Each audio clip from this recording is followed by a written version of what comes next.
Hey guys, welcome back to the channel. This is story about what if Naruto x Rias arranged marriage part 1. Before I start, please do support for more amazing content and comments for part 2. Do consider to subscribe my channel and share my video to your friends and check out the description as well. Let's start the video.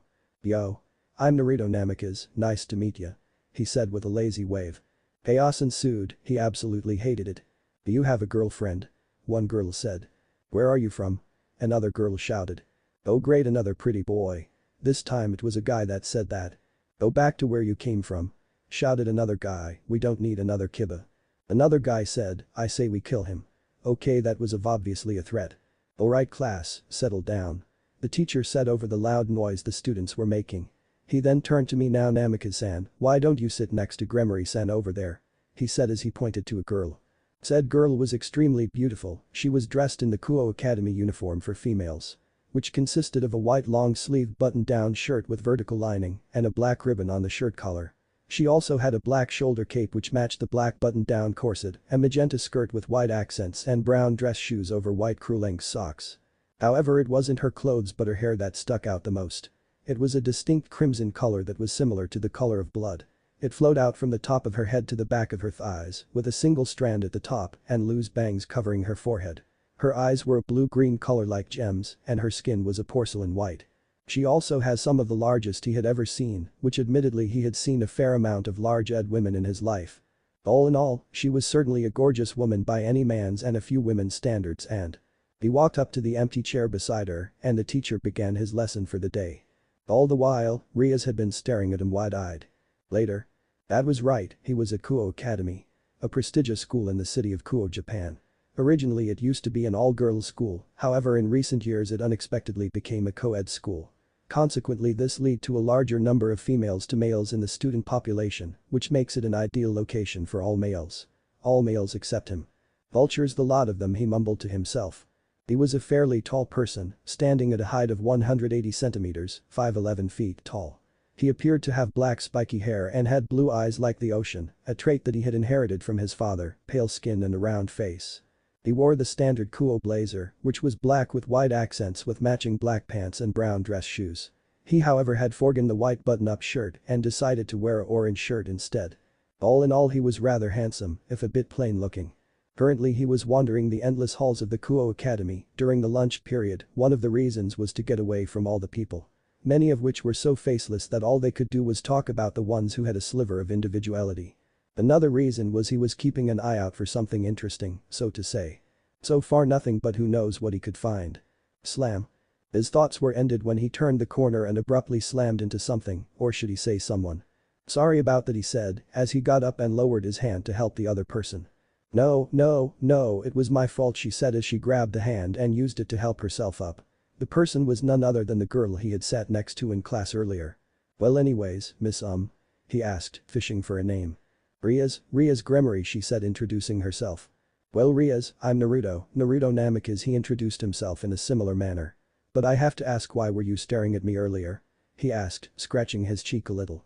Said girl had the decency to blush a little out of embarrassment for being caught red-handed. You noticed that? She asked. He chuckled a little, it was kinda hard not to notice after you did it the entire class. Rias then clutched a necklace that he didn't notice before. It was a silver chain with a matching silver vial with some kind of liquid inside. It was rather unassuming on her gorgeous frame that it almost looked unnoticeable. I guess you reminded me of a friend. She said, looking away in sadness.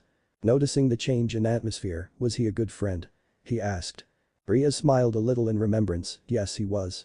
Well if you don't mind me asking, he paused. What happened to this friend of yours? He died, she said somberly, in a fire.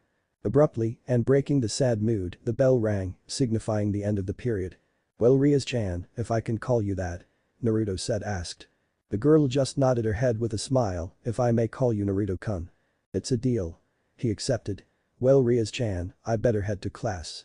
He said with a wave, as he walked off. He did however, narrow his eyes at a nearby office. Said office was for the school nurse who just so happened to have black circular glass with long silver hair put into a ponytail. I see, she stated as she looked over the chessboard. You were right, 100%, said her rook. Said girl, Kaneko Taoju, was a short petite girl with short white hair and golden eyes. She had 2 white bangs going past her shoulders and several loose bangs over her forehead, while the back had a short bob cut with 2 black cat hair clips on each side of her hair. For attire she wore the standard Kuo uniform, although she had forgotten the shoulder cape. All in all she was incredibly cute and often reminded people of a cat. Yeah, you totally called it. Standing next to her was her queen, Akeno Himejima. She had violet eyes that sparkled with mischief. Her long flowing black hair was styled into a high ponytail that reached down to her legs with an orange ribbon, with 2 strands sticking out from the top and backward. She also had, much to her own reluctance to admit, that were in fact larger than her own. Like her she wore the full Kuo uniform, except she had black calf-length socks instead of white. All in all she was a model Yamato Nadeshiko or ideal Japanese woman. I'm just glad I asked you two to keep a close eye on him. She responded. Yup, came the short reply from Kaneko. Akeno then turned to her and asked what's next, what do we do with him now? We need to make our preparations immediately. She said as she moved her pawn.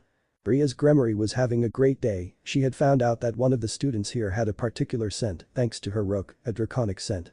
Dragons were known to be strong creatures, with the weakest of their species usually being around a high-class devil in power. For a student to have the scent of a dragon he would have to have dragon blood or a dragon-type sacred gear, and she was leaning towards the latter. Dragon-type sacred gears were powerful with even the weakest, that being the sacred gear, twice critical which was able to double the user's power, being useful. To reinforce this, said student had been targeted by a fallen angel when one had asked him out on a date. Sure, it could have been that the former angel had fallen for her underclassman, but she doubted it. For the Grigori to target a human, it meant that he was powerful. All she had to do was slip a flyer onto his person, and when he had a strong desire she would be summoned. And she would be there to save him and hopefully win his loyalty in one fell swoop. With luck he had the potential to be a strong individual and he could help defeat him and get her out of the marriage her family had forced her into. All in all her plans were set and she was having a good day. That was until she had met him. He had reminded her so much of him. He had similar spiky hair and he even had a love for orange judging by his shirt. However, the thing that resembled her fallen friend the most was his eyes. Eyes that were so much like the ocean. But he was gone and he wasn't coming back. She felt her eyes water, she had long buried these emotions, but since this Namikaze fellow came to Kuo they had been re-emerging. Rias? Are you alright? Asked her queen with concern lacing her eyes. It's nothing, I'm fine. Wiping the tears she stood up and walked out of the room. She needed to be strong, especially in front of her peerage. Even if it hurt after all it had been so long ago. As she left Akeno and Kaneko had deep frowns marring their beautiful faces. The next day. Issei Haidu was having the best day today. Why? You may ask, well today he had a date. A date. With a real girl.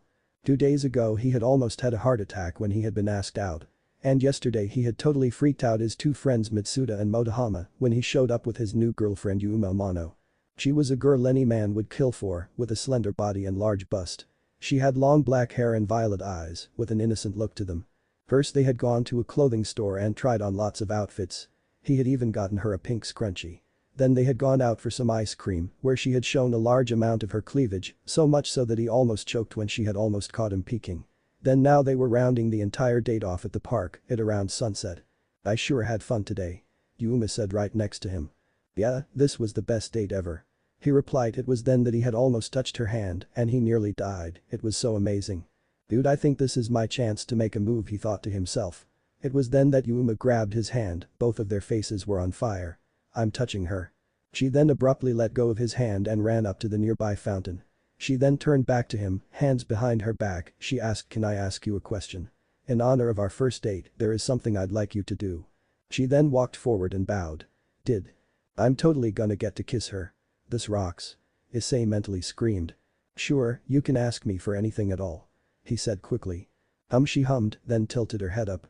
Her eyes losing all the innocence they had before. She asked, would you die for me? What did you say? He asked, cleaning his ear a little to hear her better. Sorry, something must be wrong with my ears, I don't think I heard you correctly. Could you maybe say that one more time please? He said with an awkward laugh. She then got up close, so close he could feel her warm breath on his skin and said in a whisper, I want you to die for me. She then backed away and her clothes had exploded off her body, leaving her completely in the nude. She grew taller, her grew bigger and her eyes gained an evil glint. However, the most notable thing was the dark crow-like pair of wings that sprouted from her back. It was then in a magical girl-like fashion, sparkles seemed to surround her. Clothing materialized upon her perfect skin. However, instead of the innocent clothing she had on before, these were a lot more provocative. Now she had on leather strap-like objects around and under her, a thong-like piece held around her hips by 3 thin straps, gloves that ran right up her arms with small lengths of chains hanging from them, shoulder guard-like objects on her shoulders with 3 large spikes sprouting from her right shoulder, and black thigh-high heel boots. All in all, instead of the innocent schoolgirl, she now looked like a mature woman with a fetish for S. Judging by her new smile, she was likely an S. She looks like a demon. He mentally screamed as he fell backwards. Are those wings? Well, I have to admit, I did have some fun today. Considering how naive and childish you are, things could have been much, much worse. She then took a look to admire the pink scrunchie he had given her earlier. Thanks a lot for the gift, very sweet. But even so, she held out her hand and a red light began to form in front of her into the shape of a spear. It's time to die. Her voice was deeper, more malicious. Why, Yuma, please? He said in shock of her transformation. She then threw the spear at him and he felt nothing but pain in his chest. Blood rushed out from the wound and he tried his best to apply pressure to the hole where his chest used to be. I'm sorry, but the fact is you were far too great a risk to us.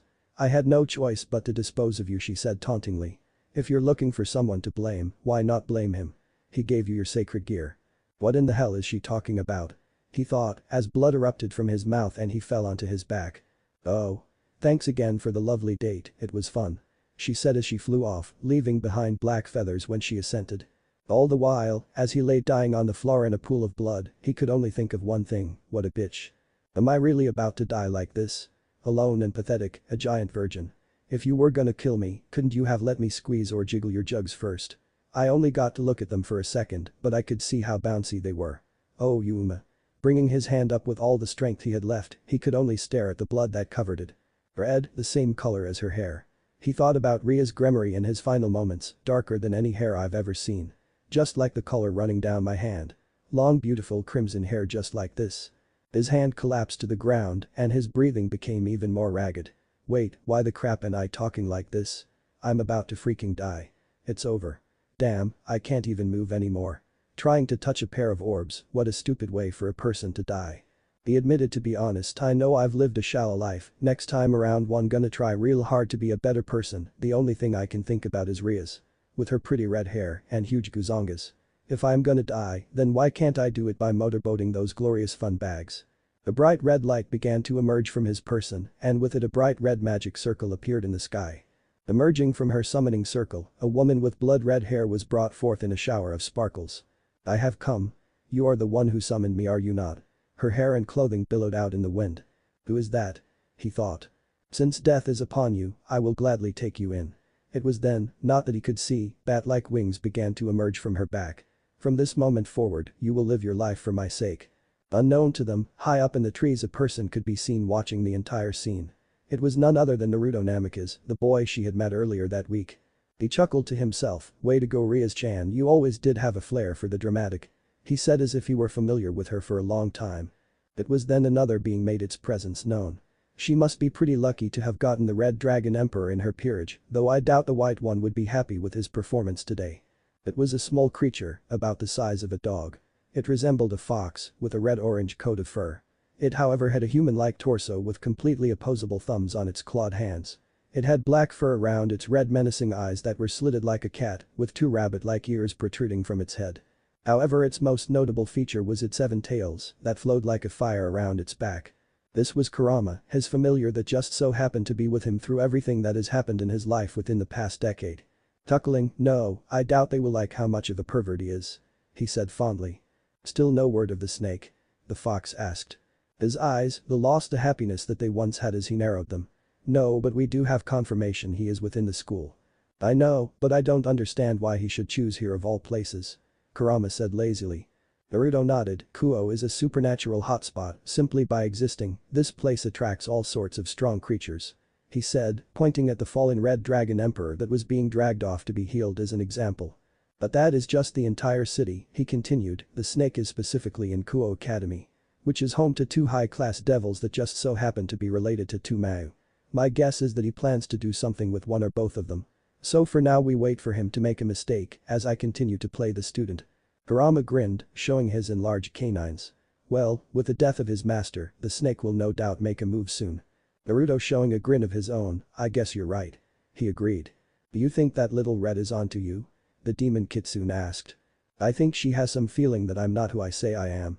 He then gestured to the pair of bracelets that had strange writing on them he had hidden underneath his uniform sleeves.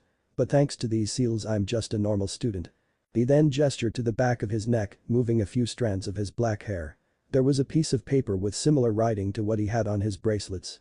He then channeled some magic into the seal. His appearance changed, his black hair was now a bright yellow, similar to that of the sun. His pale skin became a lot more tan, which was another trait he had gotten from his father. 3 whisker-like birthmarks marred each cheek. All in all, if the boy earlier had been handsome, this boy would certainly be called exotic. Still, I don't know why you chose a look so similar to yourself. Kurama admitted. He shrugged to himself, most people don't pay attention to those around them enough to actually put things together. And the orange? Kurama asked. Hey, don't diss the orange. Especially when I don't get to wear it often enough. He said, defending his favorite color. Do you plan for it to stay that way? The fox asked. He frowned. As far as she knows, Naruto Uzumaki is dead and it's best that it stays that way for her sake. Deciding to change the subject, he turned to the fox and asked, how are the others doing? Kurama gained a thoughtful expression as he put his paw hand under his chin. Rabbit, shark and owl are about finished with their mission, so they should return soon. Dog, deer, monkey and raven are still on guard duty with the big fox. Your queen is training as usual. And cat, tanuki, and slug are off on their own, he said, giving the locations of his other peerage members. You know, when she finds out we are here, she isn't gonna be happy. The fox said after some thought. Naruto knew exactly who he was referring to, he gained a bittersweet smile, yeah, she was always so overprotective. He missed that. Naruto then leaned forward a little, tell them all to get ready, because I have a feeling that something is gonna happen soon. Do you think it is the red clouds? Kurama asked. Instantly, Naruto got a dark expression at the mention of them. His eyes turned a blood red, the pupil shrunk, and there appeared to be 3 Tomo encircling it. I don't know, but for now we continue to wait for the snake to make its move. Kurama nodded, he then disappeared in the darkness. Naruto was alone with his thoughts, and all he could do was stare at the setting sun. Well, Tomato-chan, I hope you are prepared because dark storms are coming. He said in remembrance of his childhood friend. Flashback 12 years ago. Naruto. Naruto. Naruto. We're about to leave, you know. A woman shouted. Said woman was extremely beautiful and appeared to be in her mid-20s with fair skin, a slender build and violet eyes. And she was wearing an ornate green dress that had a slit in the front to show a moderate amount of her chest. However, the feature she was most known for is her long red hair, which depending on who you asked was the color of a tomato.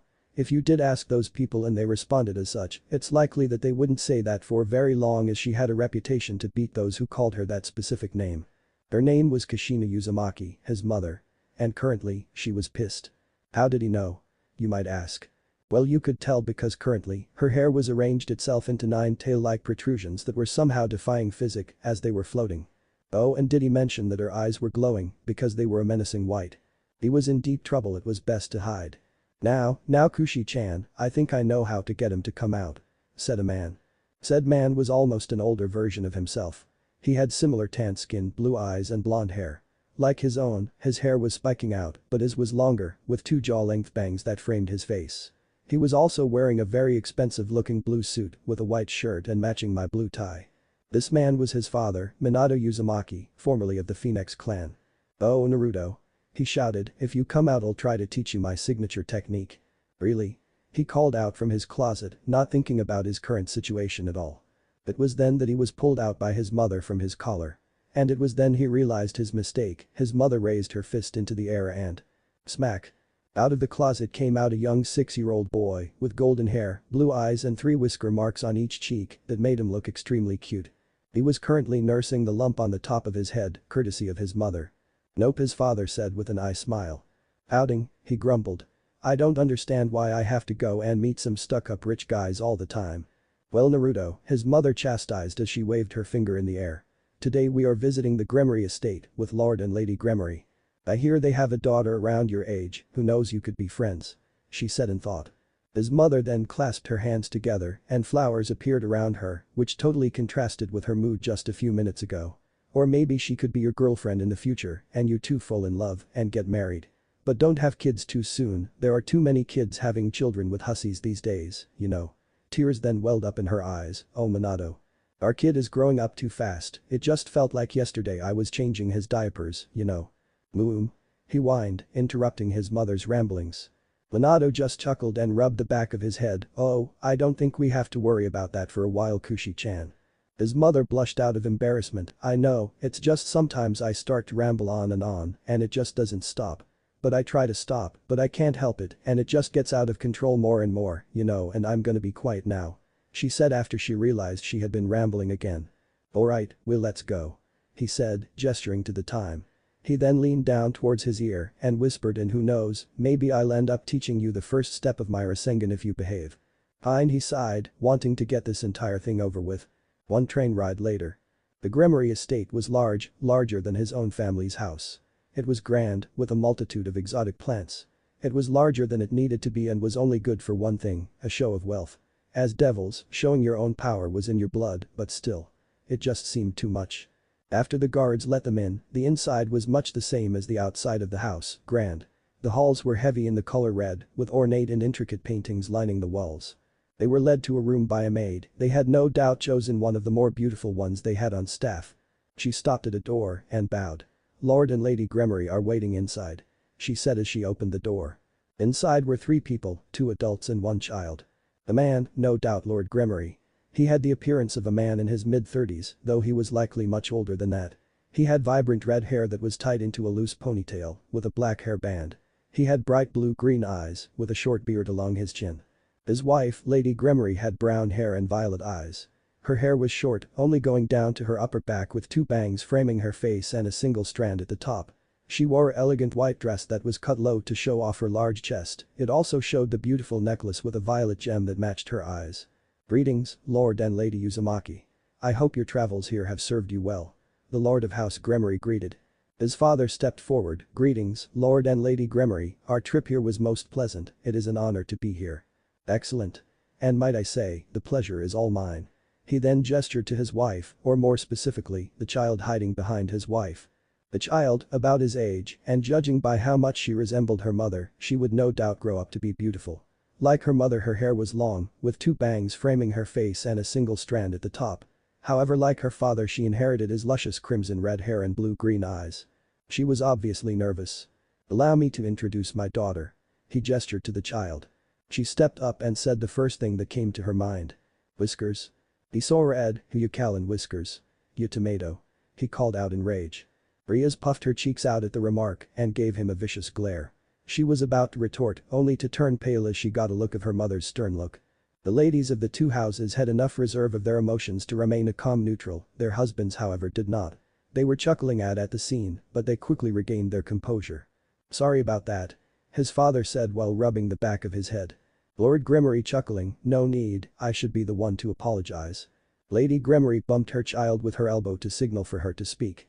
She bowed, "My apologies, my name is Rias Gremory, heir to the Gremory clan." "Whatever you say, tomato," he grumbled. Smack. "Ow," he said, nursing the bruise his mother had inflicted upon him. To which he received a similar injury to what he had gotten earlier from his mother. Sighing, he conceded, "I apologize as well," he said with a bow. "My name is Naruto Uzumaki, heir to the Uzumaki clan." Lord Gremory clasped his hands together. "Excellent. Now Rias, why don't you take young Naruto here and show him around the estate? I know these things can get a little boring for you." "Alright, father," she said, as grabbed his hand and dragged him out the door. "Come on Whiskers-kun, I have so many places to show you." All the while he was kicking and screaming for her to let go. "Kids these days," Ziotica said in mirth. Rias had certainly been enthused to show him her estate, even if it was needlessly large. Maybe she just didn't get a lot of time to spend it with children their age. He had given up on trying to free his hand from her vice-like grip. It was like he just met a younger version of his mother. That thought had terrified him. "And this is my room," she said, stopping at a door. Sweetie went up and opened the door. "Wait," Rias said in a panicked tone. Inside was what you would expect of a normal bedroom. It had a large princess-style bed, a window to look out of with a nice view, and it even had a large TV. What you wouldn't expect was the large amounts of anime, plushies, memorabilia, posters, figures and a wide collection of manga that all lined the walls. She had a little bit of everything from action to romance to thrillers, no specific genre. It told him one thing about Rias he would have never guessed. It just screamed she was a Japanophile. Looking back at the owner of the room, he could see her blushing madly out of embarrassment. She wouldn't make eye contact with him at all. She had even let go of his hand in her panic. "You probably think I'm weird, don't you?" she muttered out. Yes, he said, without a moment's hesitation. It just made her shrink in on herself more. She covered her now redder face with her hands and she kept her gaze firmly on the floor as if she wished it would swallow her whole. He felt like an ass for barging into her room like that. He laid a hand on her shoulder. But it also makes you cool. He said, surprising the girl. She peeked her eye out from her hands and asked timidly, it does. Of course it does. He said, reaffirming his earlier statement. It makes you different from the other boring people I've met. And that makes me cool. She asked, shocked by his statement. Yup. He confirmed. Would you want to watch some with me? She asked. He'd never watched any of this stuff before, I assure. Her smile brightened the entire room, it was beautiful. And before he knew it he was watching an anime with the girl he had just met a few hours ago. It was fun. Oh, they're so cute. His mother squealed. Then Alana giggled at the scene, while Minato and Zeoticus had smiles on their faces. The scene they were staring at was Naruto and Rias curled up next to each other, asleep on Rias' bed. Both had a content smile on their faces as they laid in each other's embrace. It seems they had fallen asleep while watching their show. Oh, young love. Zeoticus sighed wistfully. Let's get the cameras, his father shouted. Flashback, 10 years ago. Who wants me? A voice shouted, echoing throughout the forest. Who's there? A little girl screamed. The master of the familiar. Akazatauji. Shouted a man from high up in the trees. Zatauji was a middle-aged man with red spiky hair styled in a backwards cap with a little patch of hair sticking out of the front.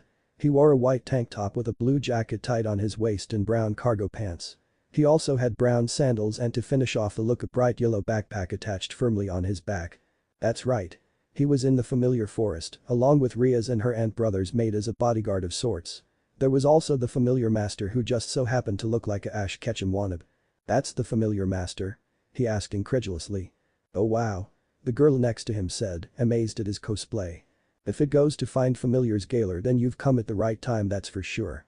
The full moon is out to help you decide and I'll be the one to act as your guide. He rhymed. Zatauji-san is fond of making things rhyme, the maid said next to him. Yeah, he had guessed that.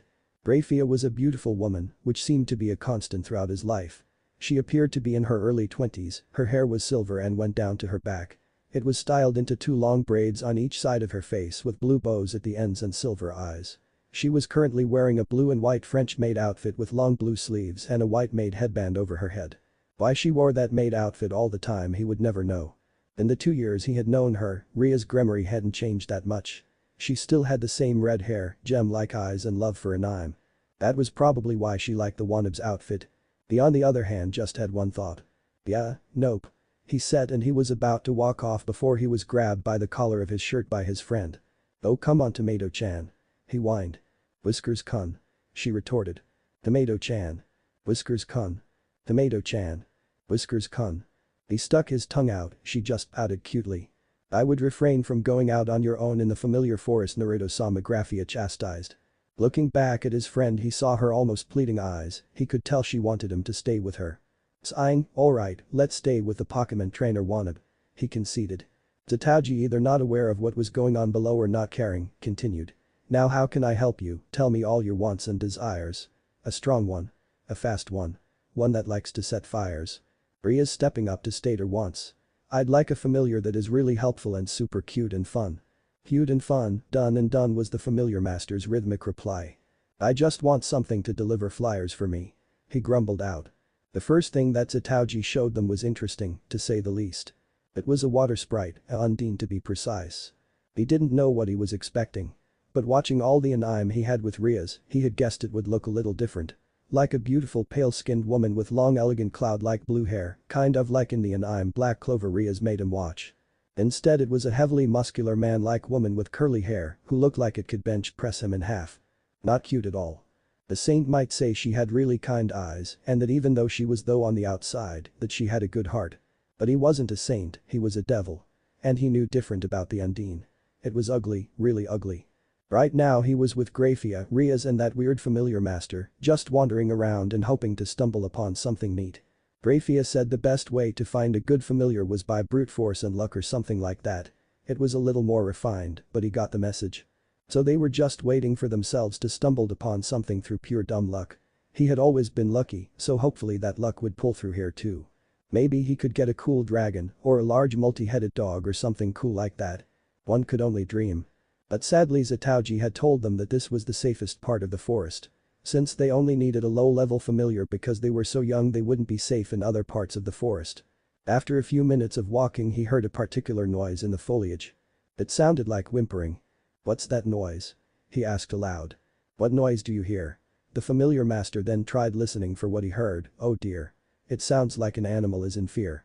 Listening to where the noise was, he pointed in the direction he heard it come from. "Quick Naruto. Let's go," he said, running off in that particular direction.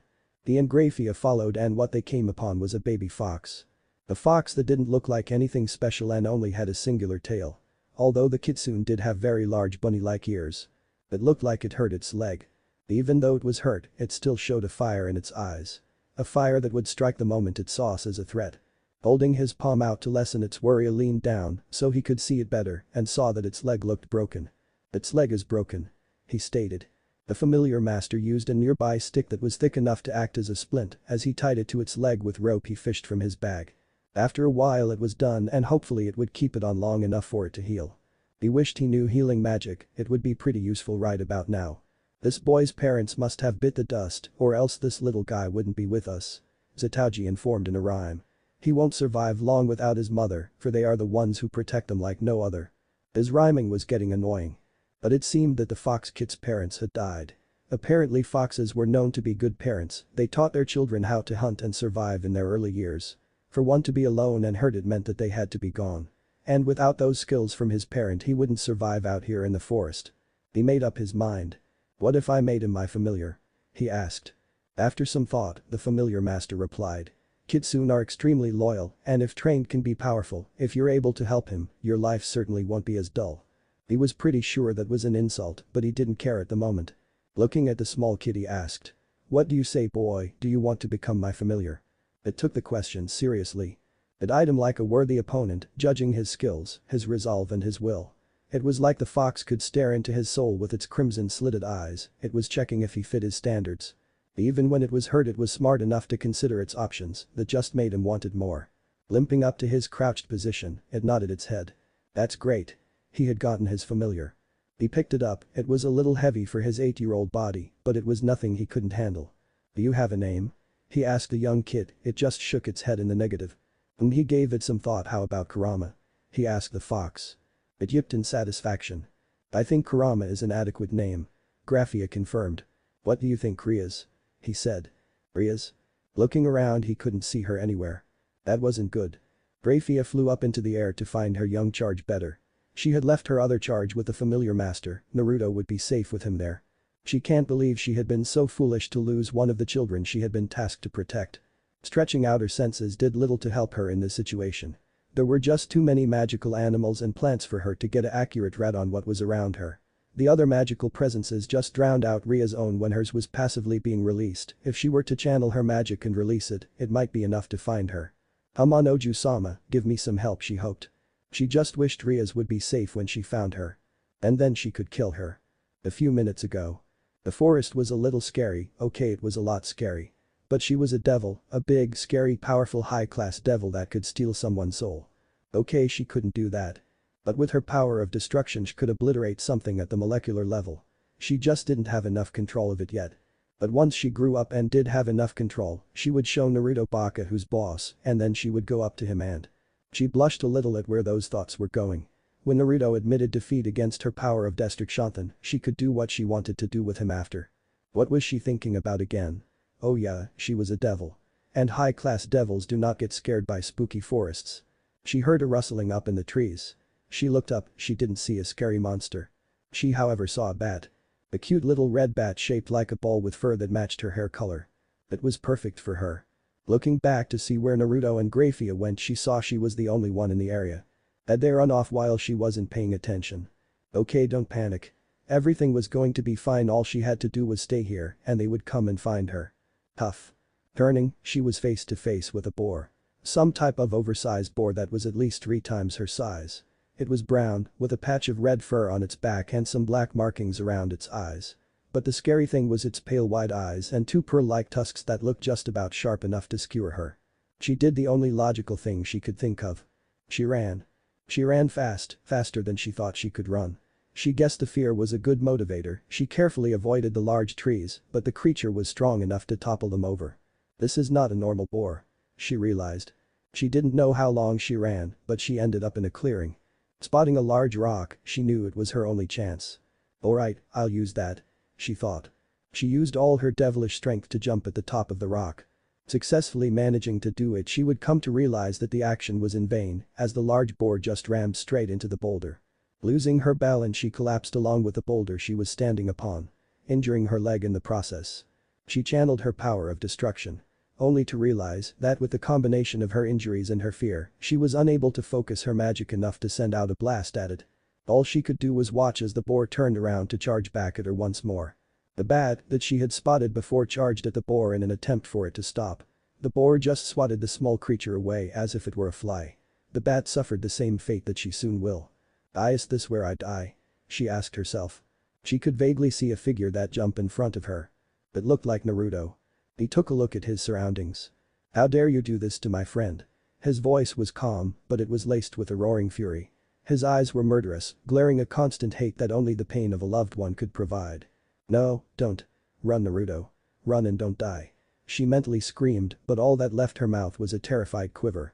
She had gotten not just herself, but her best friend killed.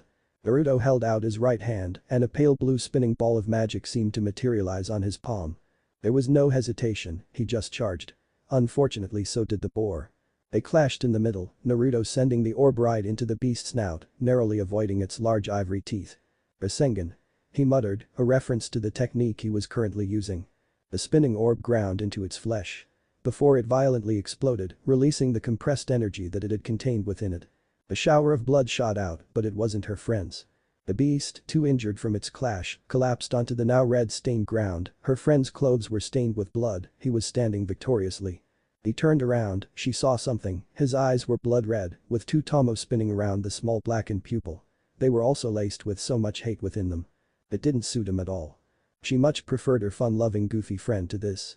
Why your eyes? She said in surprise. Naruto, realizing what she said, took out a knife. The knife was strange, as it was three-pronged with a set of strange writing appearing on the handle. In the reflection he saw something surprising. Sharingan. He muttered, referencing the Taijutsu he now possessed. At first he didn't know what was happening. Once he saw Rias hurt and about to be killed, he saw red. He had never been able to perform a perfect Rasengan for, but with the Sharingan, he proved himself wrong. Worrying about this later, his eyes returned to their normal sapphire blue. Rias, are you alright? He asked as he walked over to the fallen girl. That broke her out of her shock. The weight of what she had just been through struck her like a school bus. She collapsed right onto her best friend and cried, uncaring of the blood that now covered them both. She just clutched her friend tight, afraid that he would disappear at any moment. The near-death experience taking a toll on her mental abilities. All the while he had caressed her back gently, showing that he was here. He didn't know how long they had been there. How did you find me? She asked, her voice was muffled as her head was currently in his shoulder. I had a friend. He said with a smile. She now saw what he was referring to. It was a small cute baby fox with a splint on his injured leg. Apparently the fox had some sort of ability to find people across far distances. Taking deep breaths, she ended the hug. But she still clutched onto his hand like a lifeline. Hi. What's your name? She said, letting the fox around its abnormally large ears. It yipped in satisfaction. Kurama, his name is Kurama. He answered for the kitsune. Rias pouted, which even while her face was covered in blood, was extremely cute. No fair, I wanted a cute one. I thought you already found one. He said, pointing above her head. What are you? She said before she spotted what he was referring to. It was the bat from earlier, still going strong even after the blow it took earlier. The bat was currently floating above her head. It's you. Reaching up to grab the creature, accidentally letting go of Naruto's hand. He just put his hand firmly around her waist, she loved it. Catching the bat within her grasp, I'm gonna name you Mocha. She said. Naruto chuckled. This was sweet, but the moment had been ended abruptly by one familiar master. Kid, you ran really fast. It totally left me a gasp looking over the area only to spot one thing. Holy shit, it's a demon boar. Forgetting to rhyme in his astonishment. Grafia flew right over them and called out, Rias. Naruto. Are you alright? Foregoing honorifics in her panic seeing them covered in blood. We're fine. Grafia. Grafia came flying in next to Zataoji, and she looked pissed. Zataoji. Enlighten me on what a demon boar is. Now. In a tone that left no nonsense. Ah well Devil-san, a demon boar is a type of demonic boar that hunts devils for fun. He said, now it was fear that made him forgo his rhythm. And why? Pray tell, is that dangerous of a creature in the safest part of the forest she asked, this time a little more forceful. Well you see it is really hard to tell which kinds of familiar are of the demon variety. Because they look exactly the same as normal familiars and they only show they are demonic by the fur around their eyes. And they only get those when they get to a certain level of power. Quite frankly I'm surprised that they were able to kill one of them, although the boar looks to have been extremely young. Upon him seeing Graphia's murderous glare he shut off his ramblings. Oh look. The two have their familiars. Let's go and get those ready for them. He said with an awkward chuckle. Naruto staring at the scene said to Kurama, Kurama, if he tries to put you in a thing called a pokeball, I give you full permission to eat him. The fox yipped in delight, then it showed a foxy grin. Present. Issei Haidu was not having a good day. He had woken up in his bed, that was the first red flag. Because if he remembered correctly he had died. He had died after seeing Yuuma's glorious boobs. But if he had died how was he alive? But dying wasn't even the worst part. What was worse than dying you might ask? Well nobody remembered his girlfriend. Mitsuda and Motohuma, who he remembered showing Yuuma to, had completely forgotten about her. What's worse is they called him a liar. Him. A liar. Even her contact information, which he had on his phone had disappeared. The day got a little better when he went over to Mitsuda's house to read the treasured book, Icha. But even after watching Double D's and the nerds who love them, he felt weird. And not the nice tingly weird he usually got, but it was more of a strange weird. He could see perfectly in the dark and he started to hear things he shouldn't have heard. Like noises that were too far away to be possible. His body also felt lighter, he could jump higher and he had more energy. But it just felt like his body was changing into something. What was another thing that made his day bad? Well it could be the fact that he was being chased by one of those black-winged freaks. Black feathers rained from the sky, all he could think about was that it reminded him of how Yuuma had left after she killed him. But no it was someone else, someone a whole lot less sexy and a lot more terrifying. The man landed in front on him. The man with short black hair and blue eyes. His outfit consisted of a grey trench coat with a white dress shirt. However the scary thing was the two crow-like wings on his back. Such cowardice, I can't abide such lower-class beings, the man muttered. No. How can this be real? He asked in disbelief. He stuck his hand out. It appears as though your friends and master are nowhere to be found. You show no sign of disappearing or any circles being deployed. He moved his outstretched hand to his side. Therefore I will assume you are astray, is that correct? A spear made entirely out of light appeared in his hand. It was similar to the one Yuuma made, but hers was red and this guy's was blue. At the sight of it, he ran. And that would mean killing you won't be a problem. He shouted as he moved his arm back into a throwing position. If I'm gonna die in a dream, I'd rather the killer be a hot chick than a dude. He thought, not cool. All his running was for naught as the light spear pieces his backside. Leaving him to fall on his knees and cough up blood. Man this blows big time.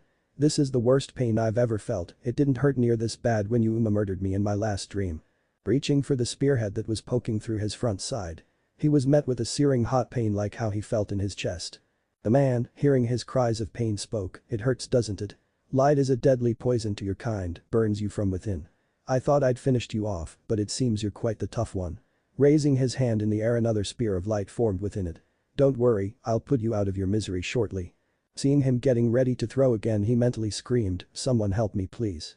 Ironically, his prayers had been answered in the form of a blast of red and black power off destruction. The blast completely destroyed the fallen angel's spear of light within his hands. What did you just do you little shit? A bright red light flowed in the distance. And what the hell is that? That blow was a magic circle and with it appeared a beautiful red-haired woman he recognized. Keep your hands off of him. She shouted. Red hair, did Rias come to save me? He asked himself. He then collapsed to the ground. The blue light spear materialized within the fallen angel's hand. I'll teach you not to meddle where you don't belong. He shouted angrily as he threw the spear at the girl. The spear was knocked away however by her rook who then stood right by her side. Forming a fourth spear, he yelled. I'm done with you. Charging, he came face to face with a bolt of lightning, courtesy of her queen. Who revealed herself with a laugh and a spark of lightning in her palms. That hair the crow realized, you're from the house of Gremory. My name is Rias Gremory, and who are you? Other than a fallen angel. She stated. Dusting himself off, the man spoke Well, who knew? This town is currently under the control of the next head of the great Gremory family. So he is a member of your household I take it. He was referring to the currently bleeding out half-devil on the ground. "If you bring any harm to him you will get no mercy from me," she said with confidence. The angel adjusted his hat. "I apologize for the misunderstanding. Though it is unwise to let your servants run loose like this. Next time he is out for a stroll, he might run into someone less cordial than myself. I appreciate the friendly advice, bear in mind if anything happens like this again, I will make you regret that you crossed paths with the house of Gremory, my friend," she warned. "No offense to you noble household, but you should bear in mind that the same thing can be said to you." Unfurling his wings he announced, "My name is Donasik. I pray that you and I never again cross paths." And with that he disappeared, releasing the barrier he had put up earlier to keep her pawn within the area. "That was a close call, I can't believe he ran into a fallen one," Akeno said with a hiss. "If we don't do something he will die," Kaneko stated. "That won't happen," she said. She was about to volunteer herself to heal her pawn. It was then she noticed something, her necklace. The silver vial of liquid that he had given her. It was mocking her. "Akeno," she called to her queen, "would you see to it that doesn't happen?" Akeno, slightly surprised, she responded, "Yufufu, I'll make sure of it." She licked her lips seductively, "Who knows, we might even have some fun afterward." None of them noticed the slitted red eyes within the darkness. These eyes belonged to one Kitsune Karama and he had seen the entire thing. He was a devil. A devil. He wouldn't believe it, but then Akeno-senpai had shown him her wings. He had also gotten a great look at her boobs. They were gigantic, so much so that he just wanted to squeeze those balloons until they popped. He had been too surprised to do so. On account that she said she were devils and the fact that they both were naked. He had accidentally hit his head when he fell of his bed in surprise. For some reason, he thought Akeno had liked it. He even got to help put on her bra. And she wore a thong. It was the best. He had freaked everyone out when he arrived with one of Kuo's great ladies. Sure, she wasn't Rias Gremory, but she still was amazing. She told him that Rias would send over someone to fetch him later and then she walked off. In class that bastard, Yudo Kiba had showed up and told him that Rias Gremory had sent him. When he got there he saw Kaneko Taoju. The Kaneko Taoju. Kuo's unofficial mascot. He got to see Akeno-senpai again and she was super nice. Totally freaked him out and he could barely look her in the eye after seeing her knockers earlier. And it was then that Rias Gremory came into the room. And boy was she beautiful, from her gorgeous hair to her giant to her pale skin. She was his dream girl. And she was standing right in front of him. Apparently the occult research club was a front for other devils to conduct their business. That fallen angels were basically angels that have fallen because they have sinned.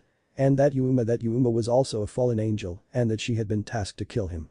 Then she had used some sort of ability to alter memories to make everyone forget she had ever existed. She explained that he was a part of a peerage. Which allowed a strong devil to reincarnate others into devils who would have to serve them for their bidding. Which meant many things. It meant he could get a harem. That was awesome. He also had wings and as a devil he had put flyers with summoning circles that would allow people with strong desires to summon them. There they would complete a given task and in return they would be compensated. Usually paid in a small amount of the person's life force that they would use to subtly gain power. Only to find out that he had so little power that he would not be able to teleport himself. He had to ride his bike to his client and at first the client didn't believe him so he had to beg to be let in. At first he was rude but then the client ended up being super cool. He still didn't complete the contract though. And then he had gotten attacked by another fallen angel. He seemed to have the worst luck ever with them, at least this one was a girl. But then he had managed to activate his sacred gear, which according to Rias, were a gift from God he gave multiple humans so they could defend themselves from supernatural creatures. His sacred gear looked like a large red gauntlet that covered his entire forearm with a giant green gem on his hand. It also had yellow spikes on the sides and 2 red spikes at the top. With it he was able to fend off the fallen angel and blast her away with lasers he had been able to create. Rias had gotten angry with him because he fought the fallen angel alone. But what a day it had been. What am I supposed to do if she is still pissed off at me? Issei asked himself. Why am I an idiot? Though a girl cried, looking over at the sound, he came face to ass with a pair of white panties. With a perverted grin he took full pleasure in looking at the girl who had fallen. Revealing her glorious undergarments and camel toe. Oh no, it looks like I fell down again. I'm such a klutz. She admonished herself. Helping herself to sit up she revealed her face. She was a pretty young woman about his age. Her long golden hair flowed down her back, split bangs over her forehead and a single strand stuck out upward from the top and sloped backwards. She looked to be wearing a nun's outfit. which consisted of a dark teal nun outfit with light blue accents, a white veil over her head with light blue accents, a brown satchel slung on her right hip, and brown boots with black straps in an X-shaped pattern. She also wore a silver cross necklace around her neck. She was both very cute and beautiful, plus she had an aura of innocence that surrounded her. She smiled at him. "You must never go near the church again, Issei," Rias admonished him. "Why?" he asked surprised. "For devils like us the church is enemy territory. Simply setting foot inside would cause major problems for both angels and devils. Surely you could sense that something was telling you to be careful," she explained. "Oh, that's what it was," he said as he recalled the weird feeling he got after going near the church. "When I went near the church I thought I felt a chill and my left hand tensed up." She turned to him. "That was your devil instincts telling you danger was near. Being in close proximity to someone from the church is a very risky proposition. Also, what's even more dangerous is that some of the exorcists affiliated with the church also use sacred gears. They could really hurt you." He remembered Asia and her sacred gear that allowed her to heal a boy who had fallen and hurt himself. Asia's sacred gear was a pair of rings that allowed her to heal people instantly. Thus know if a devil receives a devil purge it's utterly annihilated. Nil, end of the line, they can feel nothing. They are gone forever, you can never come back from that. Do you understand? Her eyes spoke of total seriousness. Looking away he felt guilty. "I got it. I'm sorry. I've gotten too worked up, I want you to be more careful, that's all." She turned and walked away. He hadn't expected this when he had helped a nun find her way to her house. And she had been the nicest girl he had ever met. He needed to get back to class. Lunchtime was about to be over soon. He had missed the first part of school escorting Asia. He had decided to eat his lunch in the old school building. There he was met with an angry Rias. He had told her where he was and she had admonished him. She had likely been worried about him not being present at school. He felt like an ass. After a few minutes of walking, he still hadn't felt better. He had made Rias angry at him again, and what's worse was he couldn't see Asia again. Even when she had been nice and invited him to come to her home again. Splash. Turning the corner he was met with a searing hot pain on his left hand. It wasn't as painful as when he had been stabbed in the chest. Or the second time he had been stabbed by the light spear as a devil. But his hand still hurt like hell. "I'm so sorry," the offending person said. Turning he was face to face with who he was pretty sure was that new pretty boy he had heard about. Black spiky hair, blue eyes and orange shirt. Yeah, it was definitely him. This was Naruto Namikaze. He was holding what looked to be an instant ramen cup with steaming hot water in it. Looking back at his left hand he could see that some of the contents of that cup had spilled onto his hand and that included the steaming water that had previously been in it. Leaving his hand with first-degree burns. How had this guy been eating it? And why was he eating now? It was almost the end of the lunch period. "What the hell, man?" He voiced his displeasure. "Why the hell is this so hot? And why the hell are you eating right now?" Naruto just sheepishly rubbed the back of his head. "Well you see, I was still a little hungry, so I made my sixth cup for lunch." "Sixth?" he repeated in disbelief. "Yes, sixth, I know it's a pretty small meal, I've been trying to cut back a little." He laughed. "Who the hell eats that much ramen?" he asked in disbelief. Naruto gave him a deadly glare. "Hey man. Don't diss the ramen. It's the food of the gods." This guy clearly wasn't right in the head. "I'm sure," he agreed. Naruto then turned his head and scratched his cheek. "Look man, I really am sorry for burning your hand. Do you need me to take you to the nurse's office?" He thought about it. He really wished Asia was here, she would be able to heal him no problem with her kick-ass sacred gear. But she wasn't and he wasn't allowed to go to the church to get her.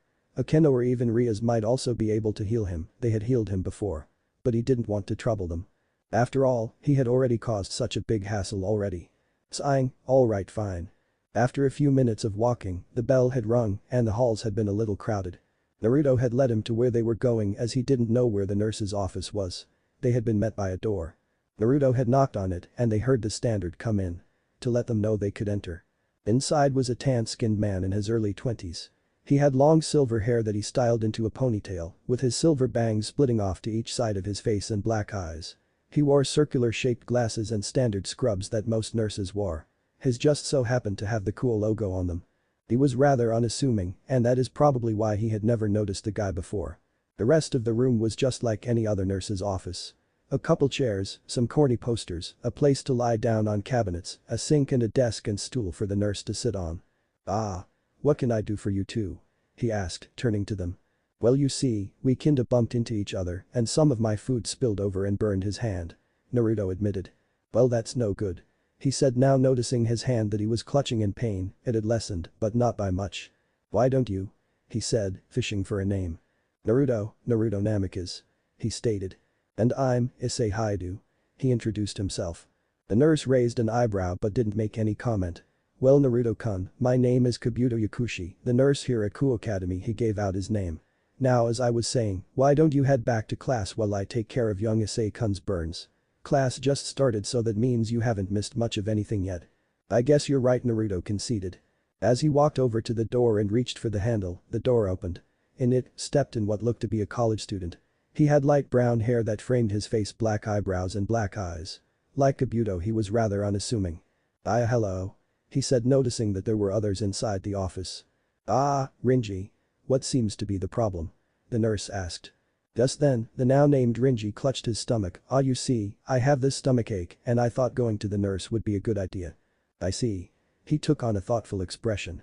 "Why don't you come in and sit down in that chair over there and let young Naruto-kun out the door?" he said, pointing at a nearby chair. "I'll see to you once I'm done helping Issei-kun with his burns." He did as asked. With Naruto's exit, Rinji had sat down patiently. Kabuto dragged him near the sink. "Here, use this to cool your burn off." He twisted the knob that allowed the sink to release cool water. Putting his hand in it, he felt instant relief. After a few minutes, Kabuto took his hand and applied a cream onto his burn. Finally, he wrapped his burn in a bandage. "Alright, all done," the doctor stated. "Really? Thanks. You're the best," he said in gratitude. It wasn't instant healing magic, but he did feel better. "Really, it was nothing. It's always good to help people in need." Kabuto had a small smile on his face. "I hear ya," he agreed. "Alright, you're free to go," he said as he patted his back. "But remember to keep that burn out of the sun for a while. Oh, and here is some cream that you apply 2 to 3 times a day on the burns." He handed him some cream, which he took. "Alright, thanks Kabuto-sensei," he said as he walked off. Leaving the other two alone in the room. "It's always good to help people in need," Rinji repeated. "Quiet you," Kabuto stated. He then got up and activated the silencing seals he had placed in the room. The seals were usually invisible until activated. But once activated, they muffle all sound within the room. Taking off his glasses, he cleaned them. "You know, despite what you might think, I am an actual doctor." Rinji snorted. "Yeah, and did you take up a Hippocratic oath too?" he asked rhetorically. "You know, I don't understand why we are at this school in the first place." "I told you, we are here to draw out the ghost," Kabuto answered, still cleaning his glasses. Yeah, we are here to wait for the ghost to appear so we can get revenge on him for killing Lord Orochimaru." "I know, just let me know when he gets here so I can kill him," he said confidently. Finally done cleaning his glasses, Kabuto put them on. "On the contrary, he is already here," he said, pushing up his glasses a bit. "What? Then why haven't we attacked him yet?" he yelled in disbelief. "Currently the ghost knows we are here, but not our identities. He is waiting for us to strike," Kabuto informed. "And when are we going to strike?" he asked. "There is too much going on in this town.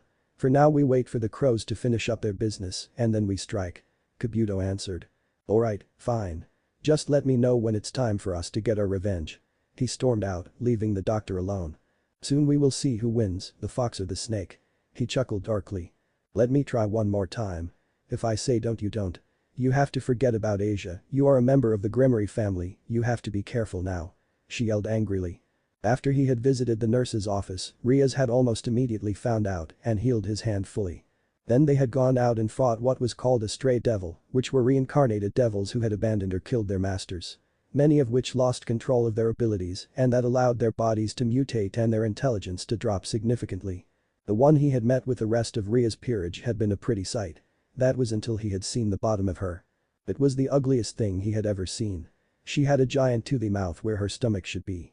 Her body looked like an ugly centaur with its humanoid-like hands for legs. And she had a piranha-like face at the end of the fight. Oh, and she shot acid out of her boobs. Boobs were sacred and she had tarnished them. While he was there, he had learned the roles of a peerage, with a peerage being a lot like chess. Having the roles of a king, a queen, a rook, a knight, a bishop.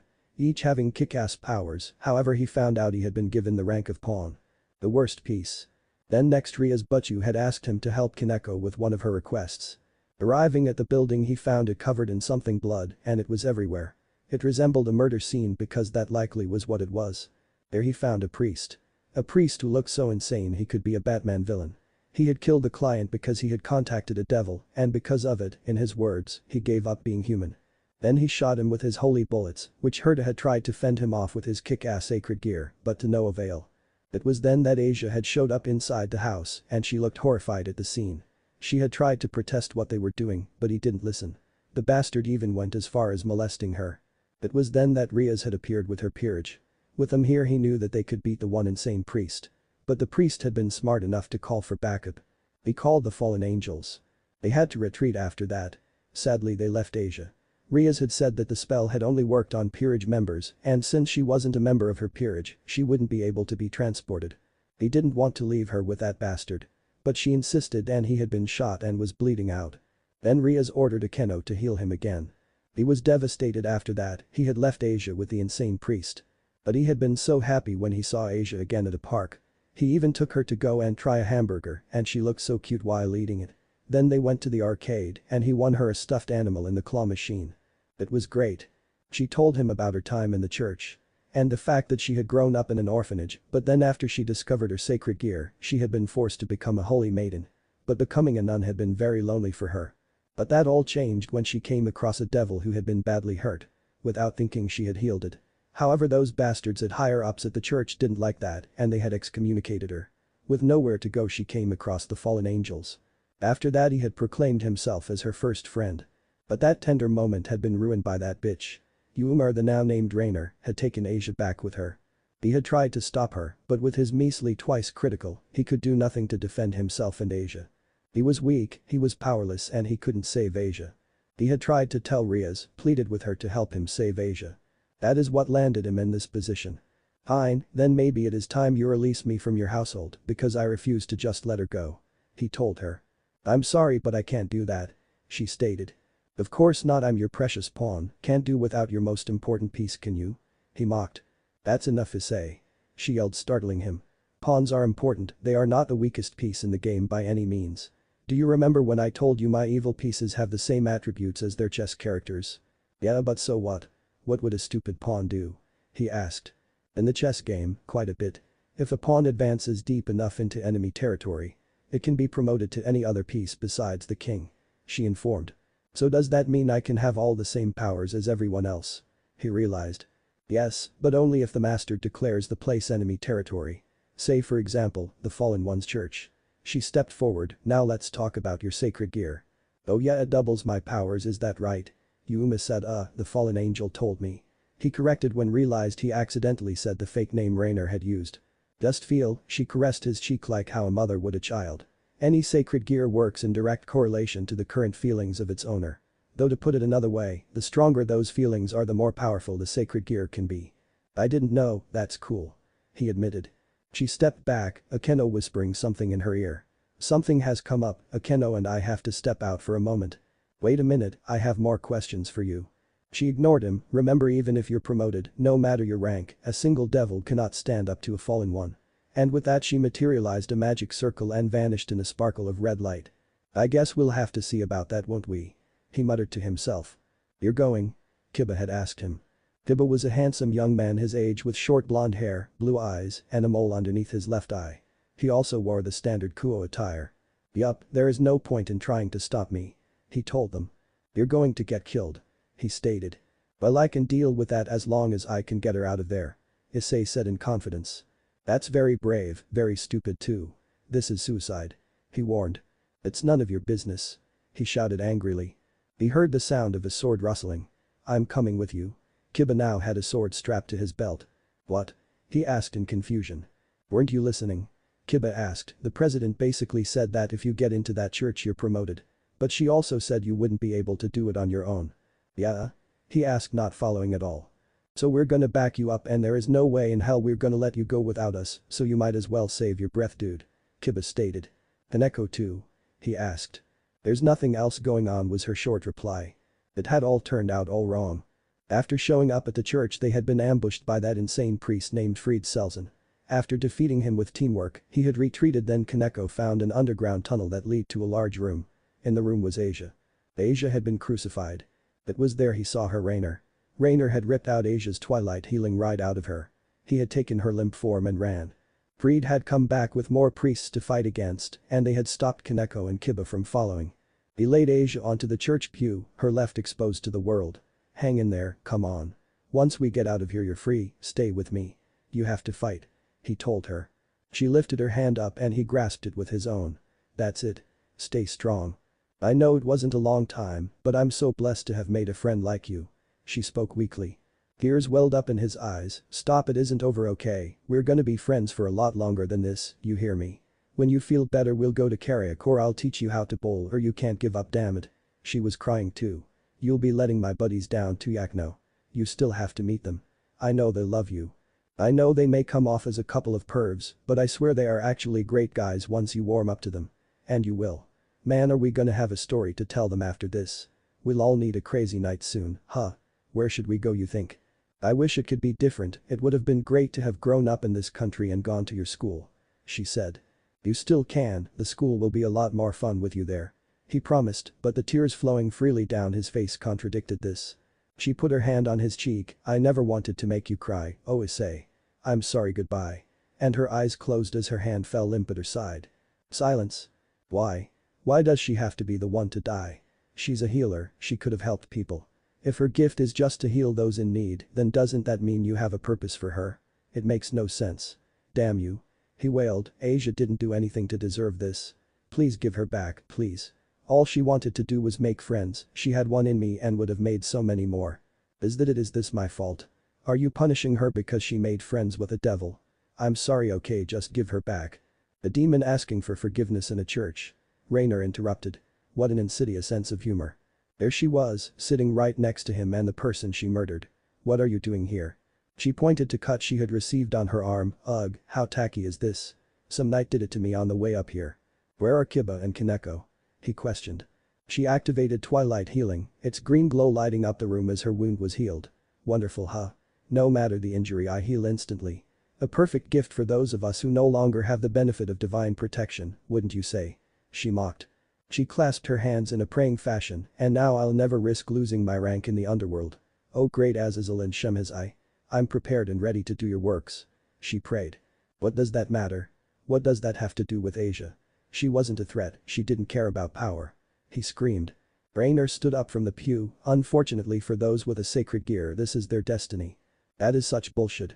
She never wanted to use it, she just wanted to live in peace. He yelled. Out of the question. Why? Humans don't have the ability to survive in their world with a sacred gear. Even if they choose to use their power for good, they are seen as different and would be tortured out of fear. He remembered about Asia's story and how she had been excommunicated from the church. Have you ever heard of anything more absurd? That's just how humans operate. Ha, such an unfortunate waste of power. That wouldn't have happened. He refused. I was her friend and I could have protected her from all that. I wouldn't have let anyone have hurt her, ever. She's dead. Rainer reminded, stone cold dead, and you're whining about protecting her. You realize how psychotic you sound. You wouldn't have been able to save her back then anyway, and you can't save her now. Will you shut up? I'll never forgive you for this. I'll never forgive myself, why couldn't it have been you? He shouted. Any sacred gear works in direct correlation to the current feelings of its owner. That was what Rias said. I want her back. He yelled in rage. To put it another way, the stronger those feelings are, the more powerful the sacred gear can be. I want Asia back. Dragon boost. He screamed in rage as red and green energy surrounded him and his sacred gear. He charged at her. She used her wings to fly away and dodge his strike. You don't pay attention, do you? There is nothing you can do to win even if you tripled the power you have. Only rage-filled screams left his mouth. She dodged another strike, and you're still trying to test me. This time she hurled a pair of light spears, each striking through a leg. He tried to rip them out. Light is toxic to devils, just touching it scorches your bodies. It said it's the most intense, worst pain a devil can endure, so what do you think, is it true? She asked. Even through the pain he ripped the spears right out of his legs, a similar pain engulfing his hands. What do I care if it is? This is nothing. Nothing compared to what Asia went through. I'll put up with anything for her. He yelled. You know, I really am impressed, a lower-class devil making it this far. That power is something to be reckoned with, she admitted. He fell onto his ass. What's happening? He questioned. Not that it's gonna do you any good though, she continued. I just wanted to make sure you got your kudos for doing so much better than expected for a devil from your class. His breathing became ragged. That's it. God isn't gonna help me. I'm a demon now, what was I thinking? I need to call Satan. Looking up, tears welling within his eyes. I'm a devil now too, so what do you say? Just this once I need a little help. What are you mumbling about over there? Is all the pain driving you mad? She taunted.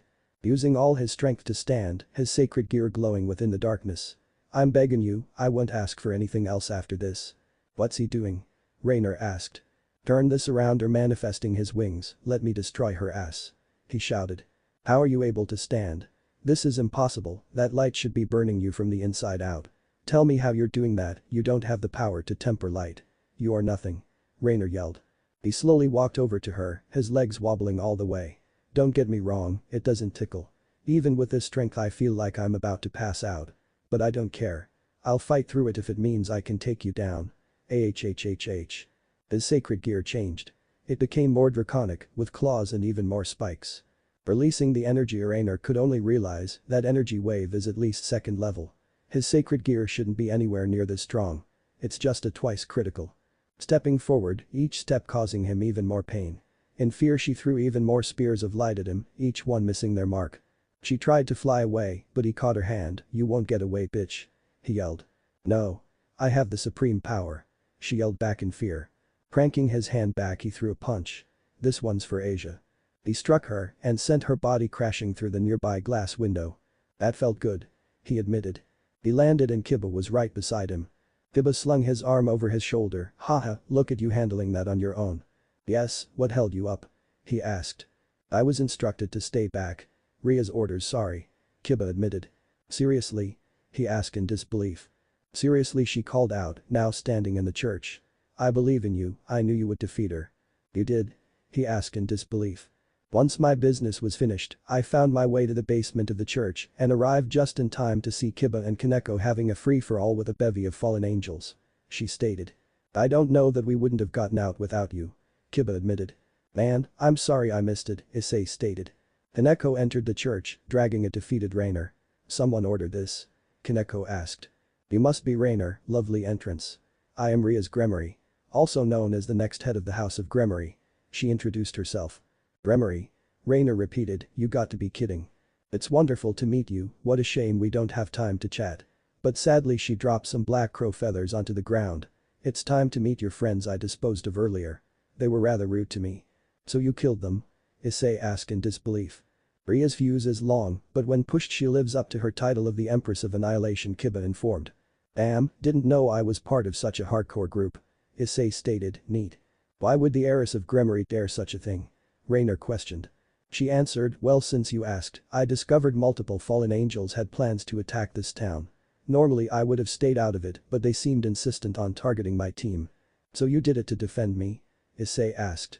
She turned to him, look at you I didn't see your sacred gear. He showed his new gauntlet, yeah, I don't know what happened it just freaked out and turned red. It's called a Red Dragon Emperor, which explains a lot actually. She turned back to the downed angel. Do you see this Raynor, you weren't defeated merely by a twice critical sacred gear after all. No need to feel too embarrassed. What? She asked. The one Issei uses automatically doubles its wielder's power every 10 seconds. Allowing him to transcend both God and Satan at will. It's one of the 13 varieties of Longinus. The strongest level of the Red Dragon Emperor is called Boosted Gear. So this sacred tool and the ability to destroy God is in the hands of a child, Raynor thought. The one downfall is that it requires a decent amount of time to start into its immense power. The only reason he was able to beat you was because you let your guard down. If only you had learned the lesson earlier. She admonished. Issei please. Her voice was pitched higher like Yuuma's had been.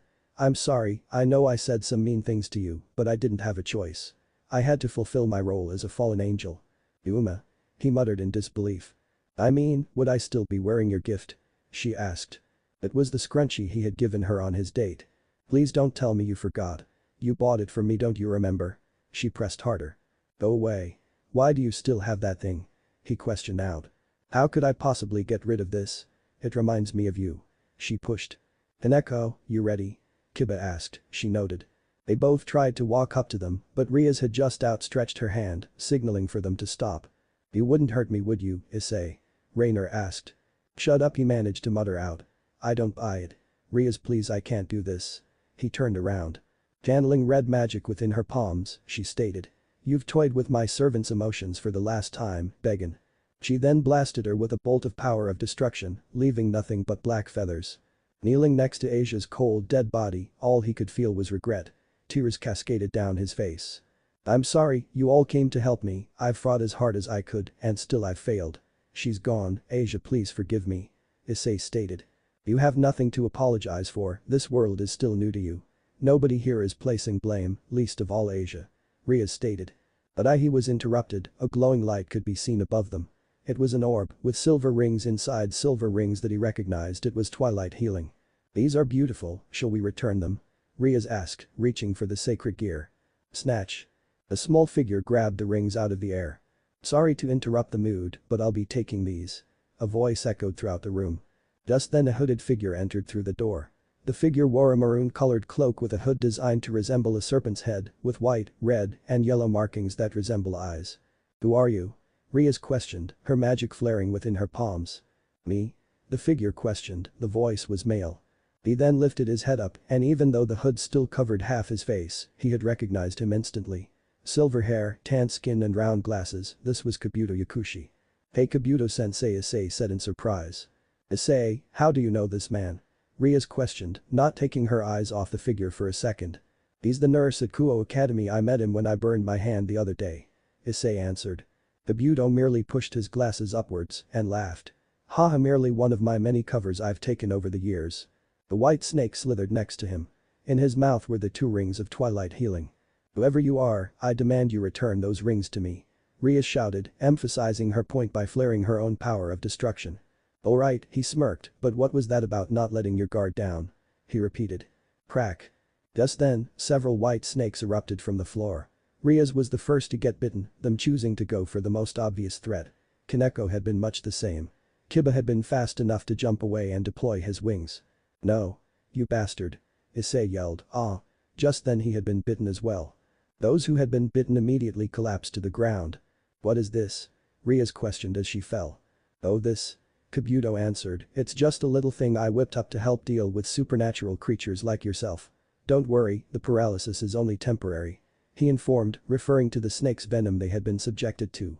She felt her eyes get heavy and soon lost consciousness. But you might go to sleep for a while. He continued.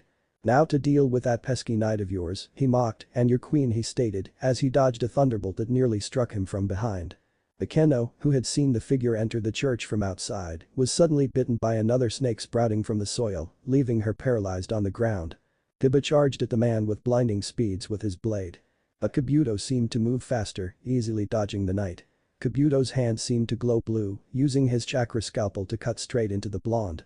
Kiba collapsed not long after. All of this happening within seconds. Leaving Kabuto the only person conscious. It's your move, ghost. He said with a smirk, looking straight into the distance at a pair of slitted blood-red eyes. Unknown location. Kurama appeared out of the shadows. The snake has revealed himself. The kitsune stated. Naruto Uzumaki smirked, a smirk which the fox mirrored, alright, you stay here.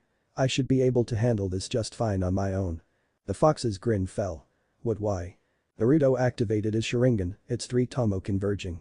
His eyes turned black, with a red 6-pointed star in the center. With a 6-sided pentagram-like structure inside of it, with a black dot in the middle. This was his Manjukum Sharingan, the next level of the Sharingan bloodline. Kamui. He muttered the technique's name. It was then that his right eye spun and he was engulfed in a black spiral. Leaving the fox alone, his question unanswered. He always does that. Kurama sighed. Leerily, she opened her blue-green eyes. She was chained up, attached to the same crucifix that Asia Argento suffered upon minutes before. The rest of her peerage tied up next to her on the floor. With snakes that constricted them acted as rope to time them up. Ah. You're starting to wake up. A voice sounded. I suppose your pureblood devil genes helped alleviate the venom a little. There was Kabuto, standing right next to her chained form, with his maroon cloak covering half his face. She tried to channel her magic to break free, but it didn't work for some reason. It's no use, Kabuto informed her. The venom I injected you with suppresses your magic for a little bit. Why are you doing this? She questioned, if he was after the twilight healing he would have left by now. Why? He repeated, merely to draw someone out. You're after my brother? She answered. It made sense, kidnapping her and her peerage would be a surefire way to get her brother's wrath. The Lucifer? He smirked, oh no, we are after someone who is far more dangerous. Who?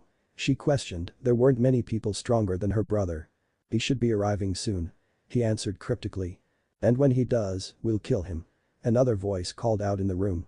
Scanning her surroundings she saw 5 other unknown occupants in the large room. One was Rinji, not that she knew. The second was a pale pasty-looking short man with white hair. He wore a black cloak with orange lining and black goggles with red lenses on his face. The third was a man with medium-length dull purple hair and grey eyes. Wearing a similar cloak as his short accomplice. However, the most notable thing was a gas mask he wore which covered the lower half of his face. The next was a slender, somewhat feminine man. He wore a full-body light blue skinsuit, leaving only his face uncovered. He wore dark green lipstick, his eyes were wide open all the time, and had some pink hair sticking out of the top of his skinsuit. The last was a beast of a man, with large muscles and a tall build. He had short slicked combed back brown hair, no eyebrows, and grey-colored eyes. He also has sharp teeth and long arms reaching down to his knees. "Yeah. For Lord Orochimaru," another man shouted. "Lord Orochimaru?" she questioned, not recognizing the name. "Lord Orochimaru is our former master," Kabuto informed, although he was tragically killed not too long ago. "Bastards. So this is about revenge," a voice shouted. Kabuto turned and saw where the voice came from. "Oh, the Red Dragon Emperor has finally awoken." It was Issei, and he was now conscious. "I honestly had expected you to be one of the last ones to wake up. I mean, I even had to patch up your wounds just so you didn't bleed out on the floor." He then pulled out a small blood bag from his cloak. "I hope you don't mind, but I took some as a souvenir." Kabuto pulled out several more blood bags.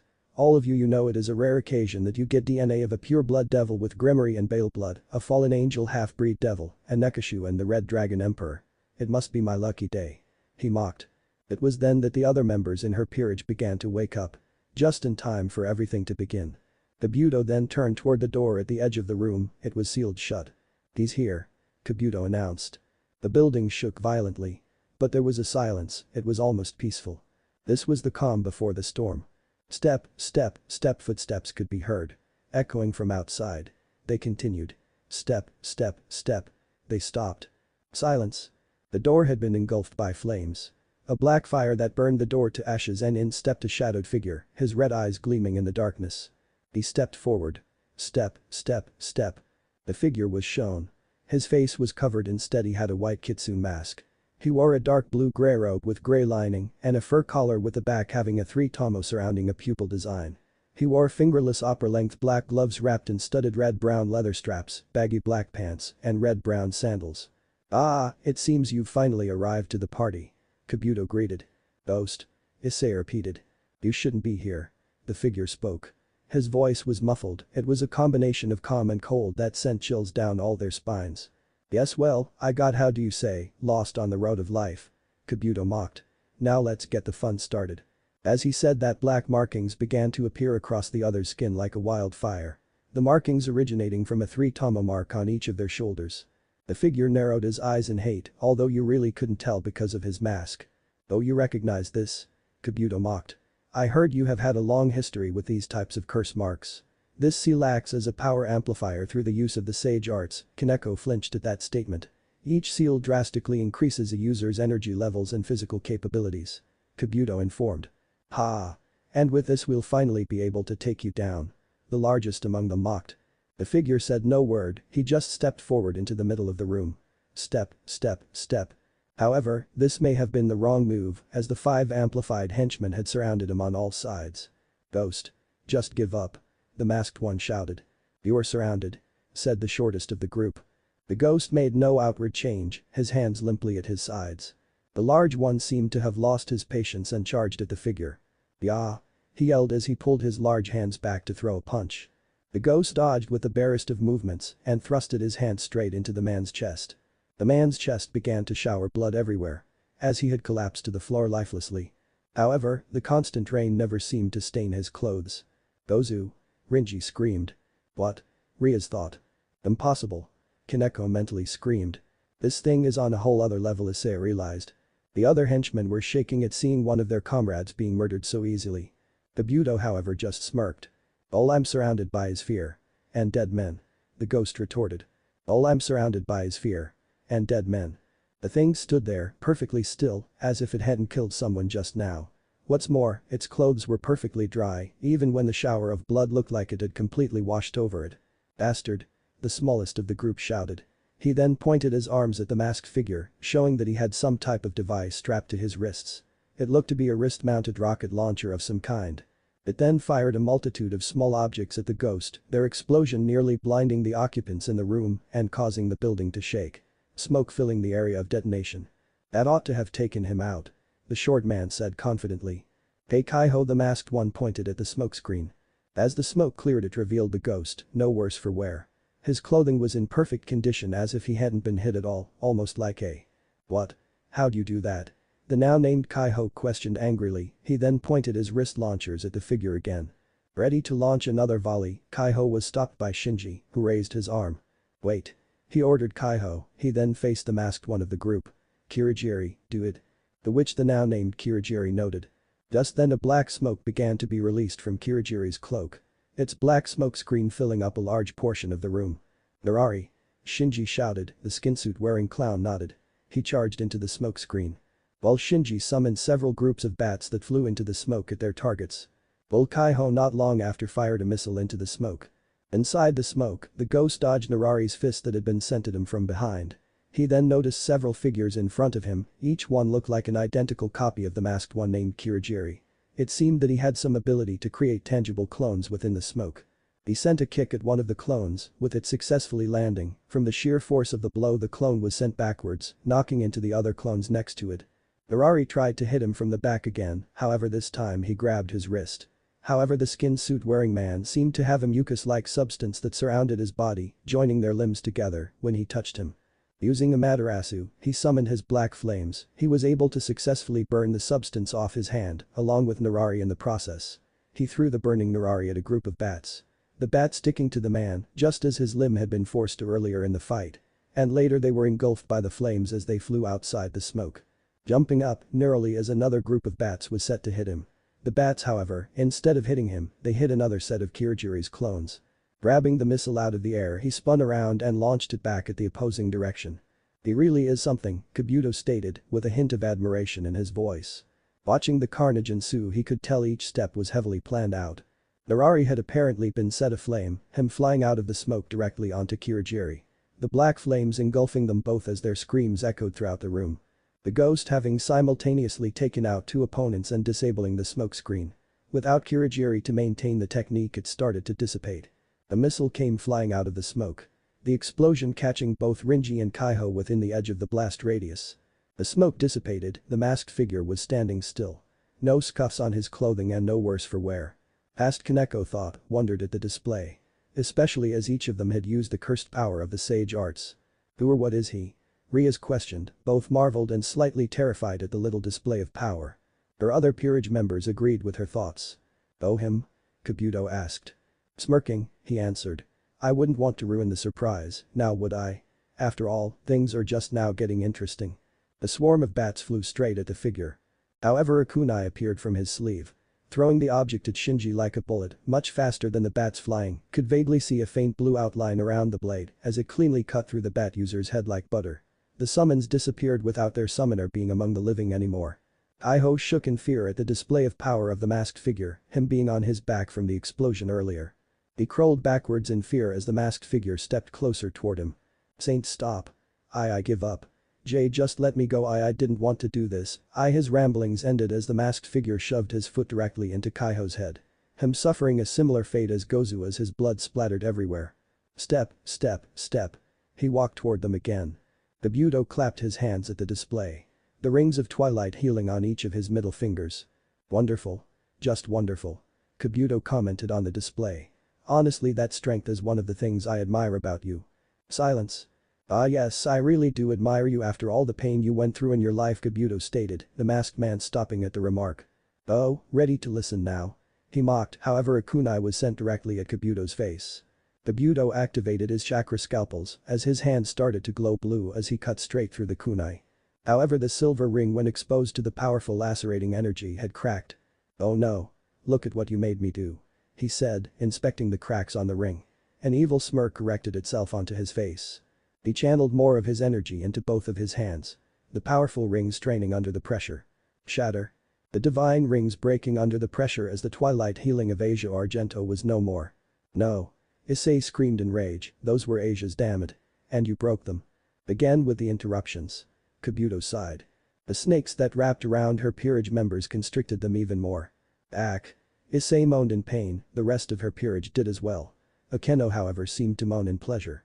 The snakes then wrapped themselves around their mouths. "Stop this right now," Rias demanded, not happy with her peerage's suffering. Kabuto turned towards her. The ghost stepped forward. "You're in no position to be demanding anything," Kabuto stated. The white snake slithered up to Ria's hanging position, its fangs ready to bite her at any moment. This stopped the masked figure's movement.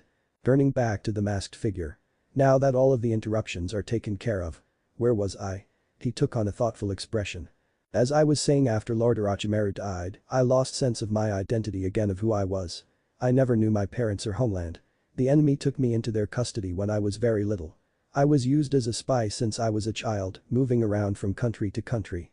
Faction to faction, for a long time the idea of homeland was alien to me. Until I became Lord Orochimaru's disciple, and now, it's gone again. The pain of not knowing who I am or being without an identity. You understand it well, don't you?" he asked. Silence. "Who are you really? Are you yourself or Indra's ghost? I know you have lost everything, and with what Lord Orochimaru put you through, you must have questioned your identity. Who you were meant to be." He turned his head to the left. "But you had faith in your strength and told yourself that you truly are yourself. You forged your own identity, in doing so you overcame everything. That's why you're confident and you have no doubts at all about your identity and why you found friends who accept you so readily. But my story is different." He pulled his hood down. "Instead of reaching beyond Lord Orochimaru, I stubbornly kept clinging on tightly to his power." He took off his glasses. "Now I have an idea about what you must have felt about yourself. You made me see, and so I decided I would be like you. That's why my path is clear to me." He turned his head, revealing the left side of his face. It was like an infection, his left side was wide and scaly, like that of his snakes. Kabuto's eye became yellow with slitted pupils, around which were characteristic purple clan markings. "I'm going to use what I've absorbed of Lord Orochimaru. To become a better, stronger Kabuto Yakushi." Shock was evident on everyone's faces. "I will find a new identity. And you've given me a clue as to how, that is why I'm so grateful towards you. Lord Orochimaru is a symbol of renewal, he will live inside me as a reminder of what I must overcome." "That's right. I took a part of Orochimaru's corpse after you had defeated him. And then I simply grafted that piece right onto my own body." He showed his left arm, which had a similar pale color and scale texture to it. "And since then, you won't believe the life force it's given me. Every day I can feel it steadily consuming my entire body. It's amazing. It's unbelievable. I have to fight desperately just to avoid being completely subsumed by it. Every day I feel my will to surpass Lord Orochimaru reaffirmed to me." He shouted. "You're a fool." The masked figure spoke. Kabuto sighed as he put back on his glasses. "Maybe, but if you want to improve, be content to be thought foolish and stupid." He bit his thumb. He then raised his hand in front of him. "But even so, I'm not foolish enough to face you just yet," Kabuto shouted as he lowered his hand. The ghost rushed toward his direction as he shouted, summoning Justsu. The church was completely destroyed, in its wake was a giant three-headed snake. Kabuto was nowhere to be seen. Off to the side of the wreckage, a black spiral appeared out of thin air. Out stepped the masked figure that had been in the church seconds before. Observing his surroundings, he spotted the giant snake. Holding out his hand, his right eye spun, a black swirling orb seemed to materialize within his palm. Its black orb seemed to grow larger, gaining 4 white curved blades on each of its sides. He pulled his hand back and threw the large mass of magic. Inferno style. Rasen Shuriken, he thought. The technique flying at its target like a bullet. It striking the snake and released a large explosion of the black flames of Amaterasu. Its 3 heads screamed in pain as it felt flames that burned at the same temperature as the surface of the sun. It collapsed to the ground not long after, dead. The masked figure staring at its lifeless form. His left eye spun, a black spiral appeared out of it. However, instead of sucking the figure in, it released the occupants from its pocket dimension. Throwing the now freed Rias, Akeno, Kaneko, Issei, and Kiba. "Oh." Issei groaned from the rough landing. "Where are we?" he asked. Issei surveyed his surroundings, seeing the masked figure walking away from them all, his back turned. "Where's Asia?" he asked worriedly, not seeing the dead body of his friend. He heard footsteps in front of him and saw the masked figure holding her cold dead body bridal style. Her body had severe burns and she was covered in dust, but he had recognized her instantly. It was then that Asia's death hit him. "Asia!" Issei cried, clutching onto her crisp body. The masked figure didn't say a word, turning as he walked off. "Wait." Rias called, the masked figure stopped and turned his head. Showing his blood-red eyes with 3 tomo. "Who are you?" she asked. He didn't answer, he only turned and walked forward as he disappeared within a black spiral. 1 week later. Tan. Her brother's voice rang throughout the orc building. I was so worried when I found out what happened. Why didn't you tell me? Her brother questioned. Serziches is a handsome man who seems to be in his early 20s. He has shoulder-length crimson hair and blue eyes, which he inherited from her father's Eoticus, similar to her own. He wore an expensive-looking black suit with gold lining, matching pants, a white shirt and red tie. Honestly, he very much looked like a male version of herself. Serziches Onasama, I'm fine and there is no need to worry. She reassured. Serziches frowned, yeah I know, but you were kidnapped. And if you didn't save yourself you could have been hurt badly. That had been the story she had told Sona. That she and her peerage had been ambushed and briefly taken hostage. Then she had managed to free herself and her peerage. However, the assailant had fled and left behind a very dangerous toxin. It had to be sealed off with a barrier for the safety of the town. It had been the best thing she could think of to get her off her back. She had neglected to tell her friend about the masked individual, and she would continue to do so for the time being. At least until they received new information on him. Something about the man seemed familiar, and it was bugging her. Her queen, who was standing right beside her, interjected. Yes. You're right, and the way that horrendous man had tied us up like that, I felt so dirty. Her words were contradictory to her actions. Akeno was currently rubbing her thighs together with a heavy blush adorning her face. Ignoring Akeno for the moment, she spoke, but the point is that we're fine. So you can get back to your duties. And how did you get away from Grafia anyway? Serziches rubbed the back of his head. Oh, that, I kinda have teleported here when she wasn't looking.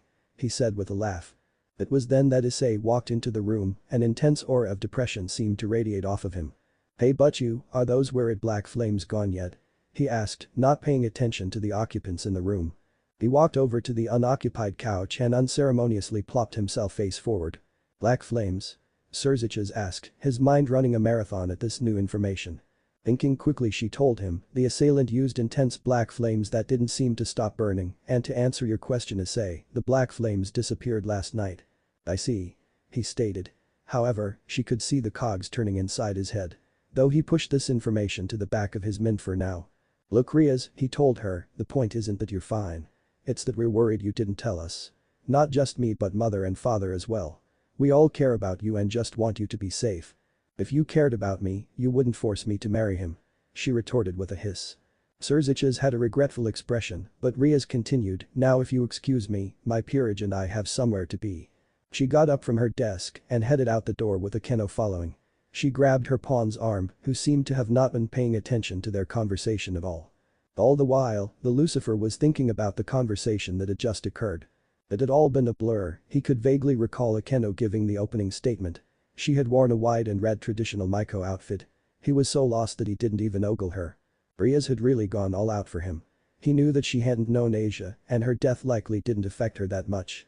But she still had gotten Asia a large amount of white flowers, an extravagant white dress, and she even paid for an expensive-looking casket.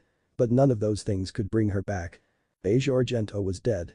They had decided to bury her outside the destroyed church, it being a fitting place for her to be buried. They had just been waiting for those black flames to dissipate so they could host a funeral. He didn't know how long he stood there. Minutes. Hours. Days. He just stood there, staring at a grave.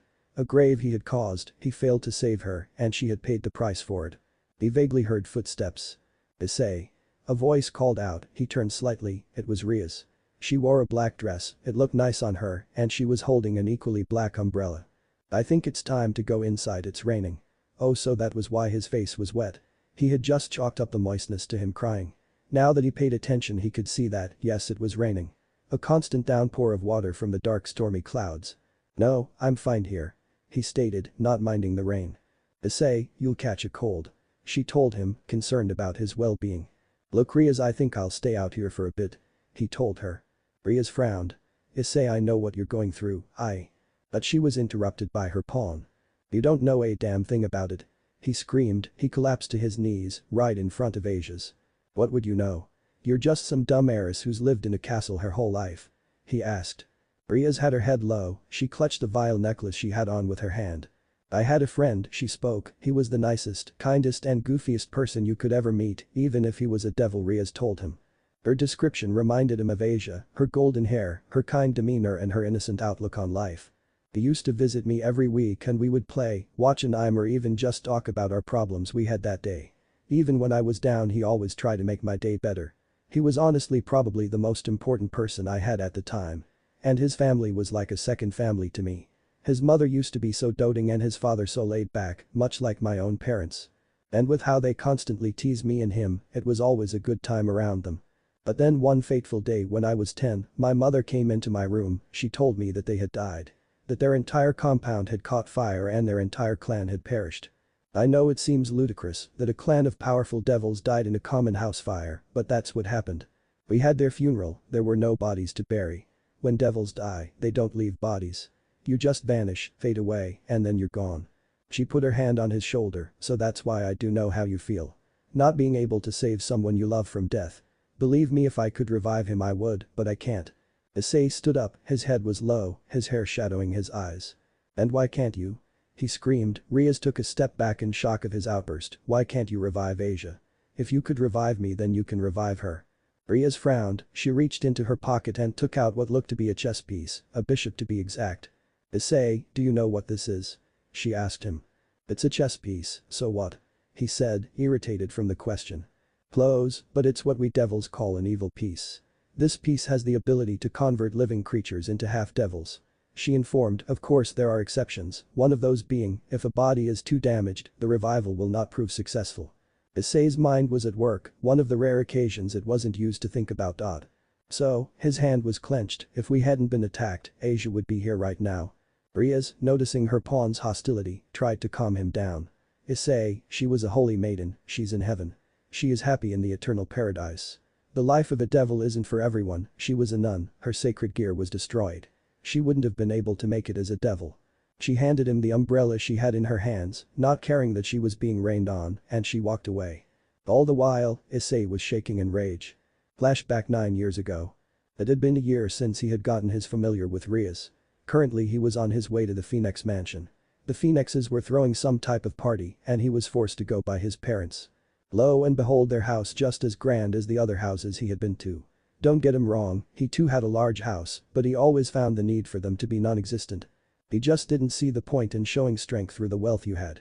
Especially when that wealth was mostly inherited or gained through political means.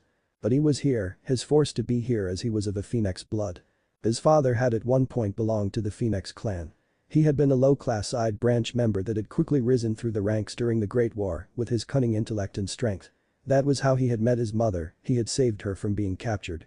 Not knowing she was the heiress of the Uzumaki clan at the time. They had continued to meet in secret and later fallen in love and gotten married shortly after the Great War ended. With Minato marrying into the Uzumaki clan. With his father previously being a member of the Phoenix clan, he had gained some of their skills. He didn't have the aptitude for fire magic, but he was excellent in wind magic according to his mother. He had also gained regenerative ability as well, which had been super useful at times. He could also produce Phoenix tears, however he didn't like producing them, so he tried to avoid it. From his mother's family he had gained a large amount of magic. That was something his clan was known for. He had also gained the clan's ability to awaken the Sharingan, which was a eye technique that members of his clan could awaken, where he was in the familiar forest. His clan mainly used it for things like seals, which were another thing their family was known for.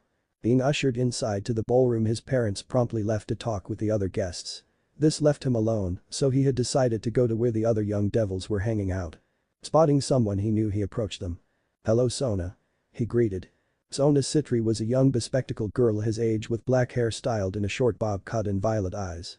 He had met Sona through Rias. The two having had a good friendship and rivalry with each other, at least according to Rias. "Greetings Uzumaki-san." She greeted him back. "Oh come on Sona, we've known each other for years. I think you've earned the right to call me Naruto by now." He told her. She adjusted her glasses and said, "And as I've told you a multitude of times, I will refrain from calling you in such a personal fashion." He frowned and was about to retort before he was interrupted. "Naruto-kun, you know no matter how many times you ask her, she won't abide by your wishes."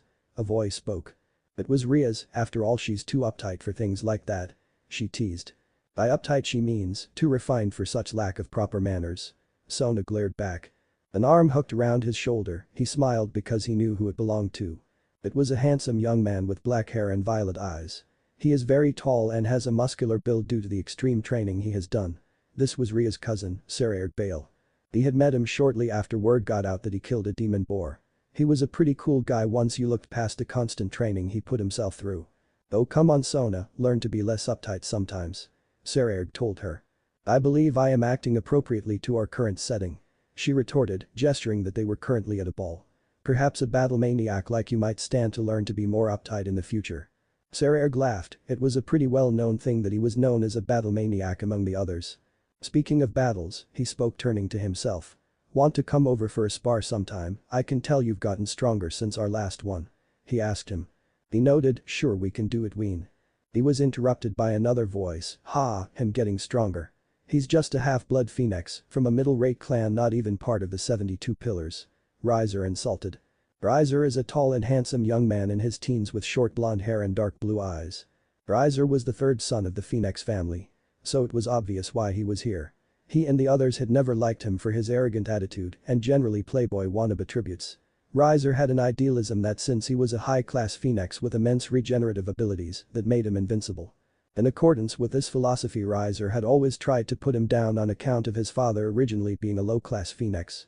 Him being worse as he despite being a high-class devil is only a half-blooded phoenix. Hello Riser, it's certainly distinctive that you are here right now.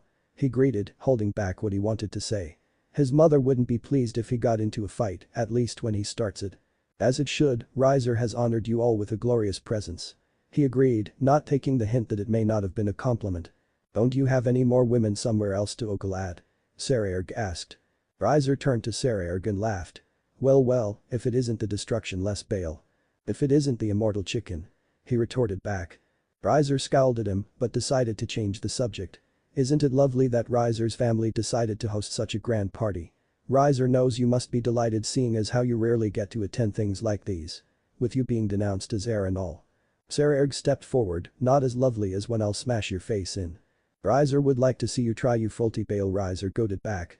Rias stepped in to try to quell the impending argument. Boys, why don't we calm down for a little while, we wouldn't want to cause such a scene right now. You're absolutely right, Riser agreed, you have always been a smart one, Riser can tell you will grow up to become a beautiful woman. He went to grab her hand, she tried to pull away, but he forced it back as he leant down to kiss it. He grit his teeth, he could tell that Riser was making Rias uncomfortable. Hey Riser, why don't you go and get Rias some wine? I can tell she's rather parched. He asked, surprisingly he had complied, he guessed Riser was trying to act chivalrous. Rias gave him a grateful look, she didn't like Riser that much. He offered her his hand, why don't we get out of here before Riser comes back? He asked, she took a moment to think. She then took his hand and agreed to Naruto's proposal. As they left, Sarerg had one thing on his mind. They have totally forgotten we were here, haven't they? Pretty much. Sona stated. Want to get some wine? He asked, she shrugged. What is this place? Rias asked. Naruto had just taken her hand and teleported her somewhere whenever others weren't looking. This is one of the safe houses that my family has in place in case anything happens.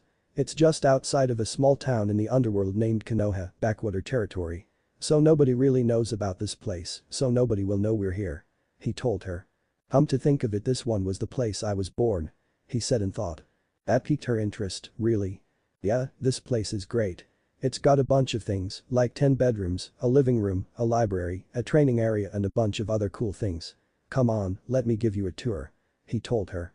Naruto spent the next hour or so showing her around the estate, it was very large. Although the experience was fun, much funnier than the ball would have been. And over here is WH. As he turned the corner he was face to face with something, his mother.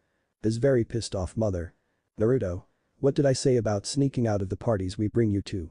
She asked. To not get caught. He replied. Yes. She replied. Smack. He was promptly hit on the head, he guessed he might have gotten caught sneaking out. Ow. He whined as he rubbed his wound. What are you even doing here? His mother asked. Well he scratched his cheek, Rias was getting uncomfortable at the party, so I kinda took her here. He said. Kushina took this moment to think, Rias, can I speak with you for a second alone? She asked, adding the last part as an afterthought. Said girl was shrinking at the scary woman's gaze, but she nodded in affirmation. Kushina took Rias into the other room, while Naruto wondered if he was going to get punished or not. Somewhere outside of Konoha. Present, 1 week later. So that's what happened. He said, after he told recent events, seemingly to no one.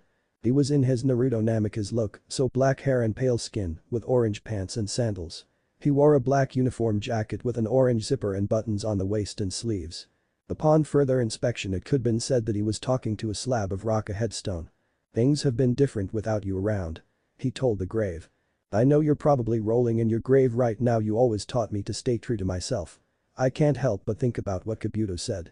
He was wrong. He looked up, gazing at the sky. Everyone has something that defines them as a person, that makes them who they are. It makes them them. But that thing that defines themselves on who they are, it isn't there for me. Ever since I saw them, I can't help but feel like I'm changing. That the thing that made me me doesn't exist anymore, or that it never has. When I was a kid, things were so simple. After I lost my parents, you were there to guide me. You were there to teach me how to fight, to guide me when I felt lost. You were like a grandfather to me. But now you're gone. Master, you were always so good at pushing me to live my life how I want to. Truth is, you should have pushed a little harder. He told the grave. You know, I still have nightmares about him. What I could have done better, how I could have done something different. And the dreams aren't just about him, but everyone else too. What happens when I'm not there to protect them? I can't go through that again. Never again. He ran his hand through his hair.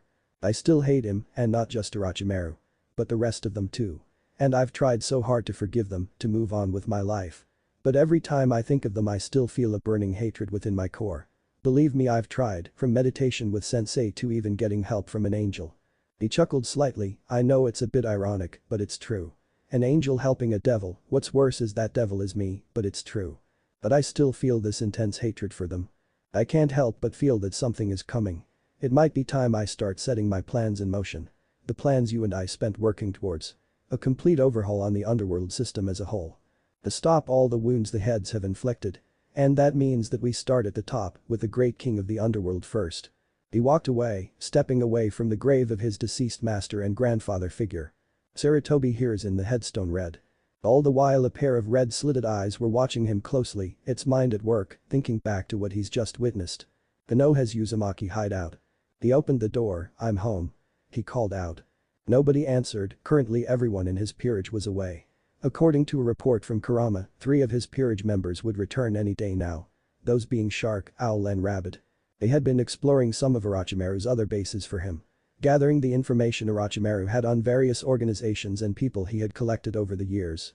The door led him straight to the living room, which was equipped with a multitude of speakers, couches, a table and even a TV. This was where the majority of his peerage spent time when trying to relax. Some of them were rather lazy, he really had to push them to train. Especially Cat and Dog, who were probably the laziest of his peerage. While other peerage members did nothing but train, he was one of them, but it was mainly Queen these days. Heading to one of the bathrooms to take a quick shower.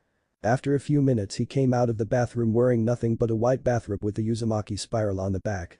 Quickly making his way to the kitchen, he got himself a glass of ice water. Taking a sip, his stomach grumbled. Quickly heading to the kitchen, he made himself a sandwich. After a couple minutes he headed back into the living room. Taking a bit as he opened the door, he was race to race with one crimson-haired beauty and an equally beautiful Ravenette. How is she here?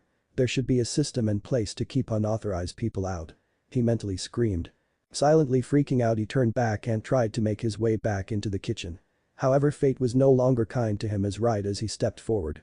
Creak. Slowly turning around, he was face to face with Rias Gremory and Akeno Himejima. He said the only thing that could come to his mind. Hey. He greeted. Ah. 8 years ago. The room was dark, only lit up by the shimmering moonlight. A false moon for a false sky. Something the underworld put up in the last few centuries to help the rising amounts of devil-human half-bloods adjust to their new life. They were in the underworld, specifically at the Gremory mansion, in Ria's room. Rias was currently naked, he wasn't. She had said something about her not being able to sleep with her clothes on, a trait she had inherited from her mother apparently. He hoped she grew out of it when she grew older. He was currently asleep, or was supposed to be. He was currently in that stage where you were asleep, but you also weren't, and in between, like when you had just woken up or were trying to sleep but couldn't. A shadow crept into the building, a darkness that brought nothing but death and destruction. It snuck through the halls, already knowing its destination. Gliding past the guards, it was unseen, a testament to the shadow's skill. It made its way to their current room, silently opening the door, which was the only accessible way to get in the room. The large windows couldn't be opened, and if they were, it may alert the guards patrolling the area outside. The occupants were none the wiser as it readied its blade, ready to strike its target. Wake up. A voice called out. He didn't know who it belonged to. The voice sounded familiar, like he knew the person his whole life, but he just couldn't remember who it was. Wake up, the voice repeated. The shadow raised its arm up, ready to strike. To eliminate its target and flee the scene, leaving everyone none the wiser. It lowered its blade, intending to pierce clearly through the target's throat, a clean cut. The target didn't need to suffer, they were only a kid after all. "Wake up," the voice shouted. Squelch. Rias awoke to a frightening sight. It was Naruto. He had his back facing her, and a man, an assassin, had made its way this far into the compound. That had been a first. Naruto stabbed the assassin through the chest with a three-pronged knife. She didn't know where he had gotten it. The assassin was in a position ready to stab the previous position of where Naruto had been. But Naruto got to him first, weaving his way out of his strike as he stabbed the shadow in the chest. He turned toward her for only an instant, so quick she hadn't even registered it at the time. His eyes were red, but that wasn't just it, he had 3 Tomo marks in his eyes. Naruto had told her that his clan's ability allowed them to change their eyes to the color red and have 2 Tomo encircle the pupil. He hadn't mentioned anything about 3, why? His eyes were glaring at the assassin with hate, just like in the forest, and just like then, that look didn't suit him at all. Flash. And just like that, with a bright yellow flash, another man appeared in their room. It looked to be an older version of Naruto. He wore a white coat with red flames on the bottom, a green flak jacket over a blue shirt and blue pants. This was Naruto's father, Minato Uzumaki. He had never seen him so angry before. The assassin made the best move it could in its situation. It pulled the knife out its chest, so Minato couldn't follow. And applied pressure to the wound lest he bleed out. It then ran straight to the window. It didn't stop, breaking through the glass in the process. Minato had 2 choices, go after the assassin and apprehend him, or check on the 2 children to see if they were alright, and hope the guards could catch the assassin as he left. He was a father now, not a warrior anymore. He knew what choice he'd make. As he went to check back on the kids, he saw something had changed. His child's eyes were blood red with 3 Tomo. This was bad, he wasn't supposed to manifest 3 unless. He needed to talk to his son, now. Not bad. The disembodied voice said, he had barely registered it though. Because he collapsed into a deep sleep. The awakening was too much for his young body. He fell into unconsciousness. Unknown location. A few hours after the assassination attempt. "Are you certain?" a voice spoke. The figure just nodded, it was the assassin from earlier. The blast of red and black magic engulfed the assassin, leaving nothing in its wake, not even ashes were left, for they were destroyed as well. "If the Indra is alive, this changes everything." The figure spoke, actually worried. He then took out a small paper. It was a business card of some kind, with a summoning circle. On the back of the card was a red cloud. Present day, few hours ago. Rias awoke in the middle of the night, frantic about something. She had just had a dream about that fateful night so long ago. It happened about a month before the Uzumaki clan had all perished. She had repressed the memory, not wanting to remember it, but with recent events she had guessed they had resurfaced. And if they were true, it changed everything. A few hours later. Rias was at her desk in the Orc building, staring attentively at books. She had her glasses on which, being a devil, did nothing to improve her eyesight. She said they helped her focus. But she suspected Rias just like them. That was the scene that Akeno Himejima walked in on. Upon further examination, the books were about devils, specifically a devil clan. And Uzumaki clan. She hadn't recalled hearing about a clan with that name before. She knew that the clan wasn't a part of the 72 pillars, were they an extra clan? Their clan symbol seemed to be a red spiral, it was easy enough to remember. 222. Rias muttered to herself as she kept flipping the pages of a book. It seems her king had been so focused on her reading that she didn't see her enter the room. She pushed the book onto the table and sighed, it was so unlike her usual attitude. "Rias?" she called out, getting her king. "Oh. Akeno, I didn't see you there," she said, finally noticing her queen. Akeno approached her desk. "I could tell, you were so focused, what were you reading?" Upon further observation, she saw the picture of an eye, with a blood-red iris, a small black pupil and 2 Tomo surrounding the pupil. "It's about the ghost," she stated. "And what about him?" she asked with a frown, remembering that particular incident wasn't pleasant. Hiba had not stopped training. Kaneko had been in her own little world, those people reminded her of her sister, with them using the sage arts. Issei had been the worst, they had tried to drag him off to train, but he had quickly given up. After Asia had died, he hadn't been the same. It was unsettling, but she didn't blame him. She too had lost someone important to her in her life. Rias pointed to the book, at the eye with 2 Tomo encircling a black pupil. "Do you recognize this?" she asked. Akeno hummed in thought. "I can't say I have," she told her. It was true she hadn't seen anything like this. Rias then pulled out another piece of paper, this time with a sketch on it. "What about this?" Rias asked as she handed her the paper. It was a similar design to the last picture, only instead of 2 Tomo encircling the pupil, it was 3. It did look familiar. She racked her brain trying to come up with an answer, and then it hit her. Those were the ghost's eyes, she stated. Rias nods, this is the Sharingan, an eye technique unique to those of the Uzumaki clan's bloodline. She said, pointing at the book with the previous picture. A dijutsu that allows the user to have increased perception, so much so that you can almost predict the future. A perfect memory for memorizing attacks. And the ability to see magic and other in conjunction allows the user to replicate certain spells and techniques, she explained. It sounds like a deadly ability. Okeno stated. Rias noted, yes, it does. Do you think this ghost is part of this Uzumaki clan? Okeno asked, noticing where this was going. Rias shook her head, sadly, the Uzumaki clan all died out 8 years ago. Besides, as far as I can tell, all these book mentioned is a Sharingan with 2 Tomo. As far as I know, only one person I know had a Sharingan with 3 Tomo. Rias said sadly. Who? Okeno asked. That single question caused a wave of sadness to emanate from Rias. It was so unlike her king, she was usually so strong-willed and confident. Rias clutched her vile necklace, Okeno frowned. That necklace was one of the taboo things to talk about in their friendship. Don't get her wrong, they were like sisters, but they each had subjects they didn't want to bring up. She had her fallen angel heritage, Rias had that. This day she still didn't know the significance of the necklace. But she guessed it was pretty important to her. She seemed to have a love-hate relationship with the object. She had caught Rias trying to throw out the thing multiple times. But each time she would always go back for it. Okeno, Rias said softly, do you think there is a chance that Naruto Uzumaki is alive? Who? Flashback 9 years ago. Rias, can I speak with you for a second alone? Kushina asked, adding the last part as an afterthought. Said girl was shrinking at the scary woman's gaze, but she nodded in affirmation. Kushina took Rias into the other room, and as they left, Naruto was wondering if he was going to get punished or not. Lady Uzumaki? Rias asked, Kushina was just dragging her through the hideout. She didn't know where the older lady was leading her.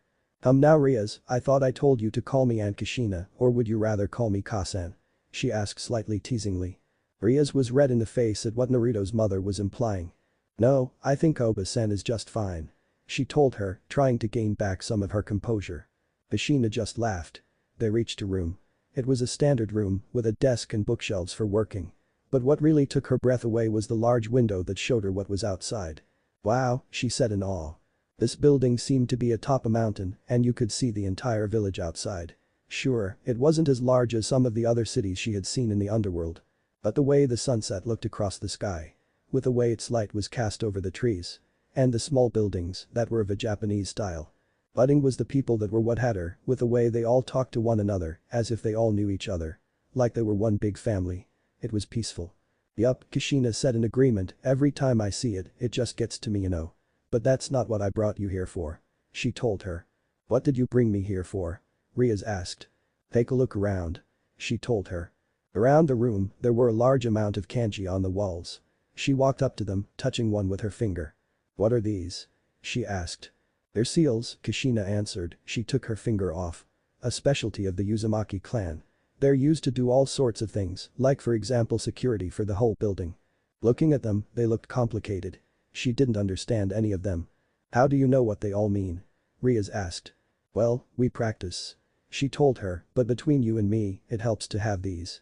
Kushina said, gesturing to her eyes. They were blood red with 2 Tomo, just like Naruto's had been. Your eyes, they're just like Rias trailed off. Like Naruto's, Kushina answered, she nodded. I'm surprised Naruto hadn't told you. It's called the Sharingan deer. A dijutsu unique to those of the Uzumaki bloodline. It helps a lot to see magic and remember stuff. She told her. Kushina trailed the kanji with her finger until she stopped at a group of kanji that went in a circle at the corner of the room. Here, channel your magic into this. She told her. She did as instructed, she felt a pull on her magic and the kanji glowed a bright red. What did it do? Rias asked. It just allowed the house to recognize your magic. Allowing you to enter whenever you want. She informed. Why? She asked. Why? Kushina repeated. So you can go here with Naruto whenever you want. Kushina leaned forward, a teasing smirk adorning her face. Don't think I haven't seen those looks you're giving my son. Rias blushed and tried to regain her composure. I don't know what you're talking about. She told her. Kushina still had that smirk on her face. Oh really? Well, judging by the way you look at him, I'd say you have a bit of a crush on him. Rias blushed even more, but doubled down. I still don't know what you're talking about. Kushina frowned, well that's too bad, she smirked again. I was hoping when you get older, you can come here to chat. She teased. Rias knew what she was talking about. Even though they were kids, they were also devils. They had been educated on all sorts of things, including sex and alcohol. Ashina laughed, I'm just teasing, now let's get back to Naruto. I still need to punish him.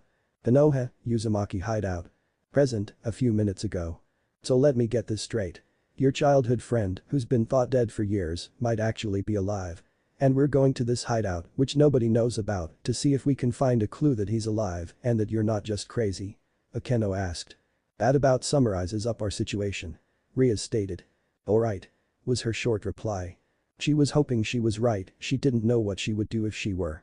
But the other alternative was that someone had stolen Naruto's eyes. She vaguely recalled one of Naruto's bodyguards who only had a single Sharingan eye, apparently he had gained it through some type of eye transplant. But that thought made her blood boil.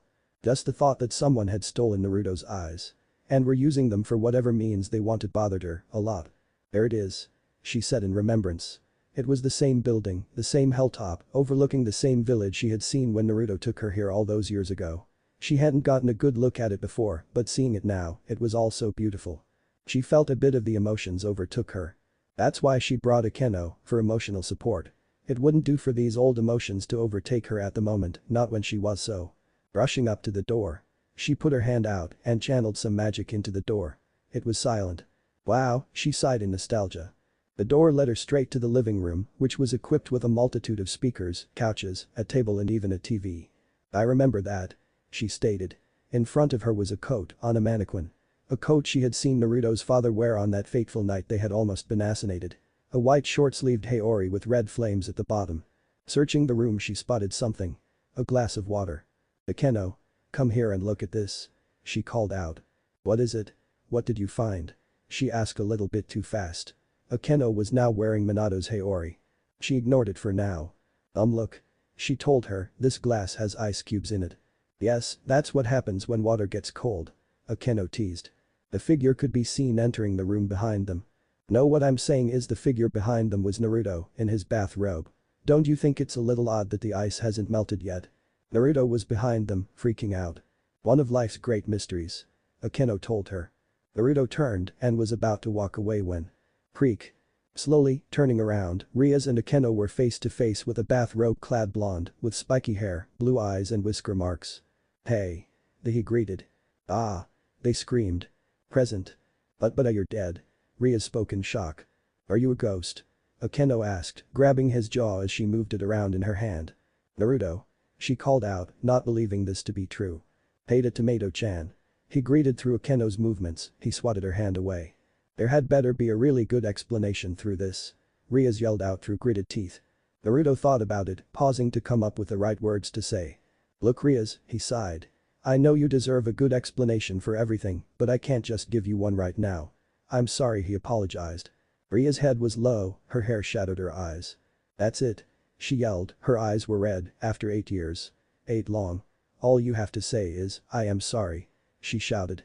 She blasted her power of destruction at him, he dodged, the blast destroying the door and wall behind him. My door. He called out. She blasted him again, destroying more of the wall and a television set. And again as he dodged strike after, Akeno even joined in, shooting lightning of her own. Each shot seemed to miss him and do more damage to the room. She got tired until she just walked up to him and punched him in the face, it didn't seem to do any damage, but she didn't care. Again and again, blow after blow she kept hitting him, all her pain over the years mixed into every punch. Until she finally collapsed from her emotions, right onto his chest. I thought you were dead. She cried out softly. He felt a wetness in his chest. Ria's eye, he clutched her, his heart broke, being away for so long took a toll on him. For a moment they were in each other's embrace, just like it had been so long ago. It wasn't to last, he pushed her away. He steeled his heart, he knew why he had stayed away from her. To protect her. He didn't know if he was strong enough to protect her now. When he had failed so many times protecting others. Rias, I can't do this. He told her. The look of hurt and betrayal she gave him. It was like a blow to his chest, right to his heart, but he continued on. The boy you knew, the boy who gave you that necklace. He died so long ago. He spoke. But Rias tried to interject, but she was cut off. You deserve better, better than what's left. He told her. Don't tell me what I deserve. She hissed out. Rias. He hissed back, sighing he said I want you to leave. What? She asked, her tears were now flowing. She didn't know how she wanted this reunion to end up, but it wasn't like this. You heard me, I want you to leave, to go back to Kuo and live your life to be happy and forget about me. He told her. She wanted to argue, to plead with him to stay. To get an explanation out of him, but if this Naruto were just as stubborn as the old one it was a fruitless effort. Akeno was baffled at the display. This Rias didn't act like the heiress to a powerful devil clan, the smart confident stubborn king she had served for 7 years. This Rias was broken and hurt. And she could only stare at the person who caused this and hate. She readied her magic, activating a magic circle, ready to fry him to dust because he hurt her best friend her sister in all but blood. Akeno, we're leaving. Rias ordered softly, her head low, she just looked so defeated. Rias and Akeno left, Akeno throwing his father's coat on the ground. It hurt him, but he had to do it. He knew it was the right choice. Sometimes, the hardest choices require the strongest of wills. Kurama sighed. He had been hiding in the rafters, a place he usually slept, watching everything unfold. Everything went exactly as he expected. A testament to how well he knew his master and best friend. Naruto, you can't keep pushing people away. The fox told him, but he was too far away to hear it. Hopping down, Naruto not noticing him, he used his tail to grab something on the table. Kurama held out a couple of black cards, with a 3-tomo pattern on the back. Fine, I'll do it myself, he thought. Naruto stood there, deep in thought. He didn't know how long it had been since Rias had left. But he hadn't moved since, he was just standing at the center of the rubble. 3 people entered the house. We're home. A male's voice called out. The first was a lean-built 17-year-old man of average height. He had straight white hair with a light blue tint to it, almond-shaped purple eyes, and strange shark-like teeth. He wore a purple, sleeveless shirt with blue pants, sandals and a belt around his waist, with water bottles attached to it. Additionally a mask, split down the middle with white and blue in colors, with markings that looked similar to shark-like teeth painted where the mouth was, strapped to his belt. He also wore another belt strapped to his chest which he uses to carry his weapon. Kubikurubjm, which translated to, decapitating carving knife. It was a large broadsword, as tall as a full-grown man, shaped like a butcher knife. The blade itself has 2 cutouts, a circle close to the top and a semicircular one nearer to the handle, the former of which is aptly fitting the sword's purpose of decapitation. This was Sujetsu Mizuki, his rook code name. Shark, on account of the mask he was designated with. I told you to be quiet, Mizuki. Another voice hissed out, this time it was a female's. It was Owl, his knight, also known as Hanabi Hyuga. She was an extremely beautiful 16-year-old woman with dark brown hair, styled in short bangs in the front, reaching her chin to frame her face, while the rest of her hair she kept in a ponytail in the back. With a single strand running along her face. She wore a yellow kimono top, which did nothing to his her curves, a red kimono dress and a white obi tied at the front, and brown sandals. Currently she had her porcelain mask sealed away, but hers was a white and gold owl-like design. Sujetsu surveyed the room, noticing the current occupant and the room's destruction. Naruto. What the fuck happened to my TV? He shouted. Hanabi palmed her face, clearly having spent too long of a time with her water demon colleague. Naruto-sama, are you alright? His other knight asked, noticing her king was deep in thought. Much like his other female peerage member, was extremely beautiful with her long black hair tied in a bun in the back with 2 strands framing her face, pale skin and large dark brown eyes, and a slender frame. She wore a white and teal kimono top with a brown obi and brown kimono dress. She had brown and teal sandals and a white cloth with senbon needles holding up her bun. She had a porcelain mask that only covered the top half of her face, that was different from the others' masks, hers had 2 rabbit-like ears that poked out the top. With real markings around the eyes. Akuyuki, his other knight and codename, Rabbit. Her voice seemed to break her master out of his thoughts. Huh? Oh yeah, I'm fine. Why do you ask? Bastard. What did you do to my TV? Sujetsu yelled, pointing his overly large blade at his king. TV? Naruto asked, with a tilt to his head. Uncaring of the large blade that was pointed at his face. Naruto then seemed to notice the destruction around him. Oh, I slipped. Naruto stated, as if it answered everything. You slipped. Sujetsu repeated. Oh. Like I'm about to do right now. He charged at his master. His charge was stopped by his knight, who used a well-placed Juken strike on Sujetsu's arm. The limb subsequently went limp, dropping the large sword in the process. Right, you slipped, Hanabi repeated, not buying his lie for a second. Naruto nodded, doubling down on his lie. Anyways, Naruto changed the subject, do you have the information I requested? Naruto asked, his voice getting more serious. Of course, Naruto-sama, Haku said, she pulled out a sealing scroll, tossing it to him. He caught it, all the information Orochimaru had collected over the years. Hanabi informed him of the contents. Naruto nodded, wonderful, I trust it wasn't too much trouble for you 3. Sujetsu laughed, ha, as if a couple of that snake's goons could pose a threat to us. He bragged. Says the weakest in the group. Hanabi teased. What did you say, you blind bitch? Sujetsu yelled back. Oh nothing, it's just that without all that water you're pretty useless. Hanabi taunted back. This went on for several more minutes until Haku finally had enough. Grabbing onto each of their shoulders, she squeezed them tightly. Quiet, both of you. Haku ordered, gesturing toward their master. Who's still looking in the scroll, however he still seemed to be lost in thought about something. He rolled up the scroll and sealed it on his arm. Alright, I'm going to go train. Naruto told his peerage. Hey, what about my TV?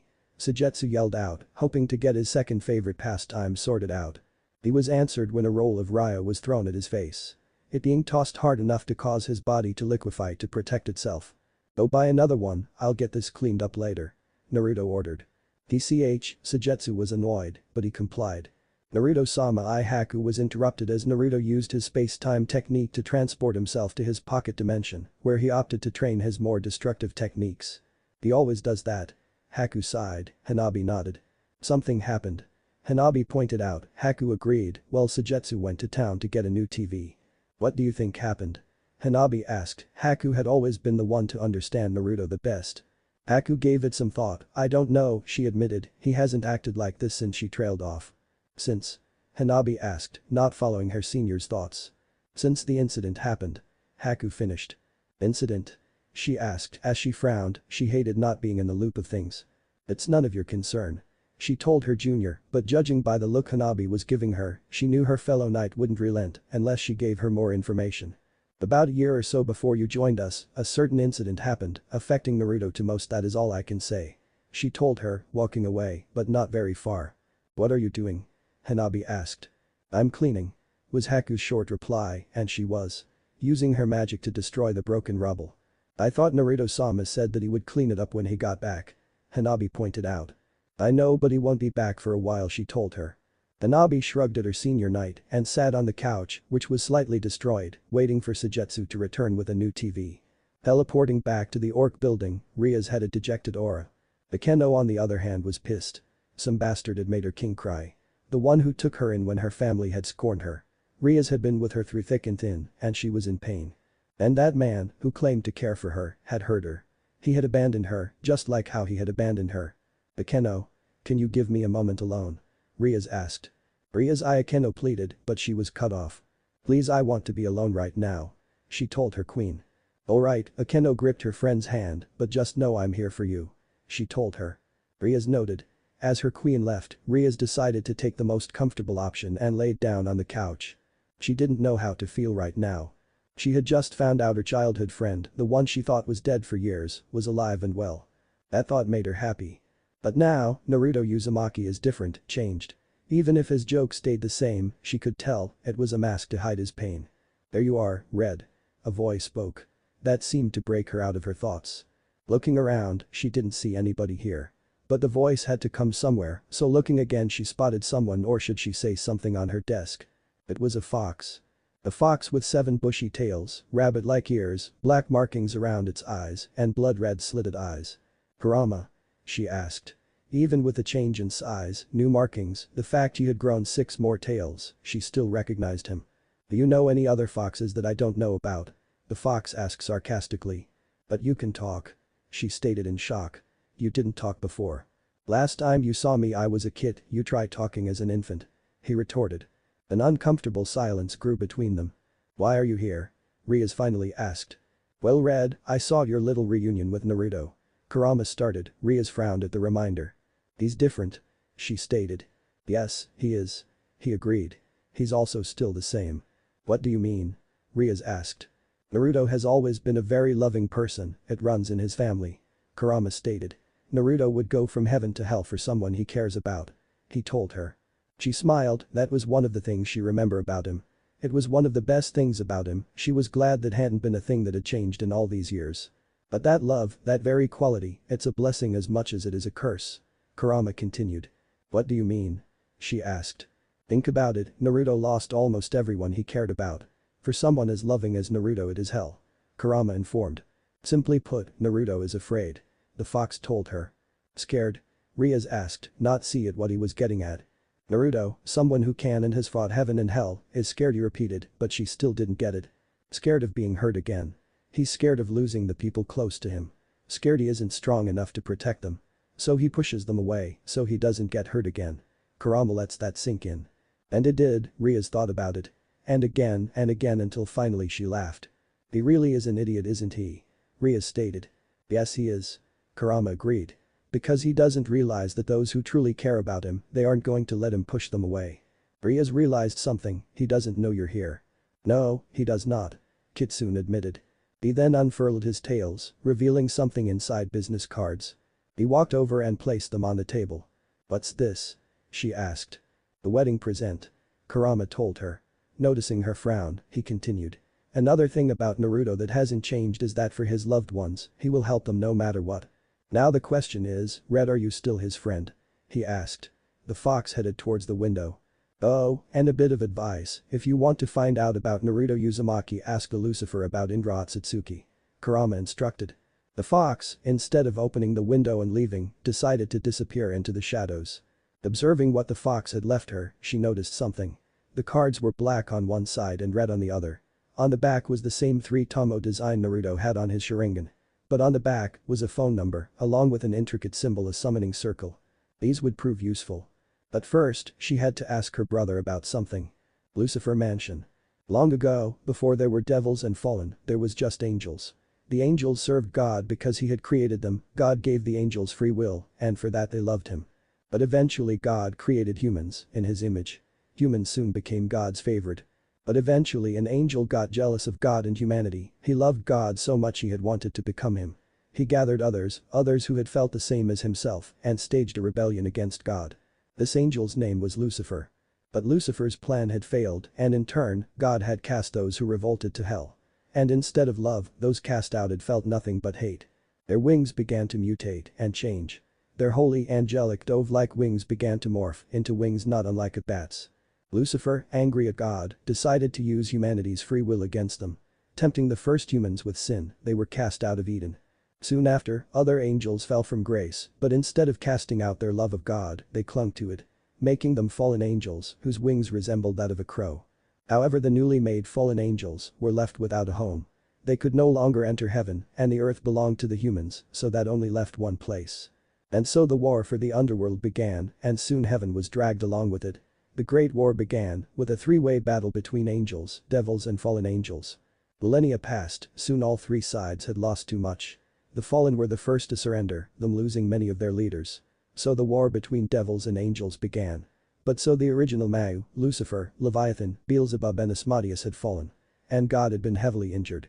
But the death of the Mau, the rise of the great king of the Baal clan, kept the underworld in check. Many of the descendants of the Mau wanted to keep fighting. However, there were also those who wanted to stop. Soon a civil war started. With the old Satan faction being those who wanted to keep fighting, and the new devil faction being those who wanted to stop. Soon the new devil faction won, defeating the descendants of the Mau, and the strongest of the new devil faction claimed their names as a title. One of those devils being her older brother, formerly Surzich's Gremory, the Crimson Satan. Who, like her, wields the power of destruction of the Baal clan, combined with blood of the Gremory clan, which allowed for their members to have excellent control over their magic. This was Surzich's Lucifer. The strongest Satan. And he was currently outstretching his arms waiting for her to give him a large hug. When she didn't, he pouted. Yes, the Lucifer and the strongest devil in their faction was pouting. Reunited. And now he was whining. It was subsequently stopped by Graphia, the strongest queen, Lucifer's personal mate and her aunt. She grabbed his cheek, like a mother would a naughty child. Lucifer-sama, this is no way a Mau should act. She chastised. Oh Graphia. He pleaded for her to stop, and after a few minutes, she finally let go, after she thought he learned his lesson. Alright, her brother started, trying to regain his composure. What brings you here? Usually you want nothing to do with this place. He asked. I must admit I'm also curious, Graphia admitted, you called rather suddenly, it was lucky that we were able to squeeze you into Lucifer-sama's schedule. Had you not been Lucifer's sister, we wouldn't even have entertained the idea of a meeting. I hope you haven't lost the manners Lady Gremory has instilled in you in your time away from the underworld. What Graphia means is, she is happy to see you. He translated, clapping his hands together he asked, so Reunited, what's up? Well, recently I came across some information on a problem I've been having and was wondering if you could enlighten me on the subject. Rias asked. Surziches thought about it. Alright, and what's the question? She didn't know how to phrase it right, so she just went out and said it. Who is Indra Otsutsuki? Rias asked. The mood instantly changed, with Surziches and Grafia having a stern expression. It was unnerving to see her usually goofy and kind brother. Rias, how did you find out that name? He asked harshly. She was a little taken aback at the sudden force. Just who was Indra Otsutsuki? How, Rias?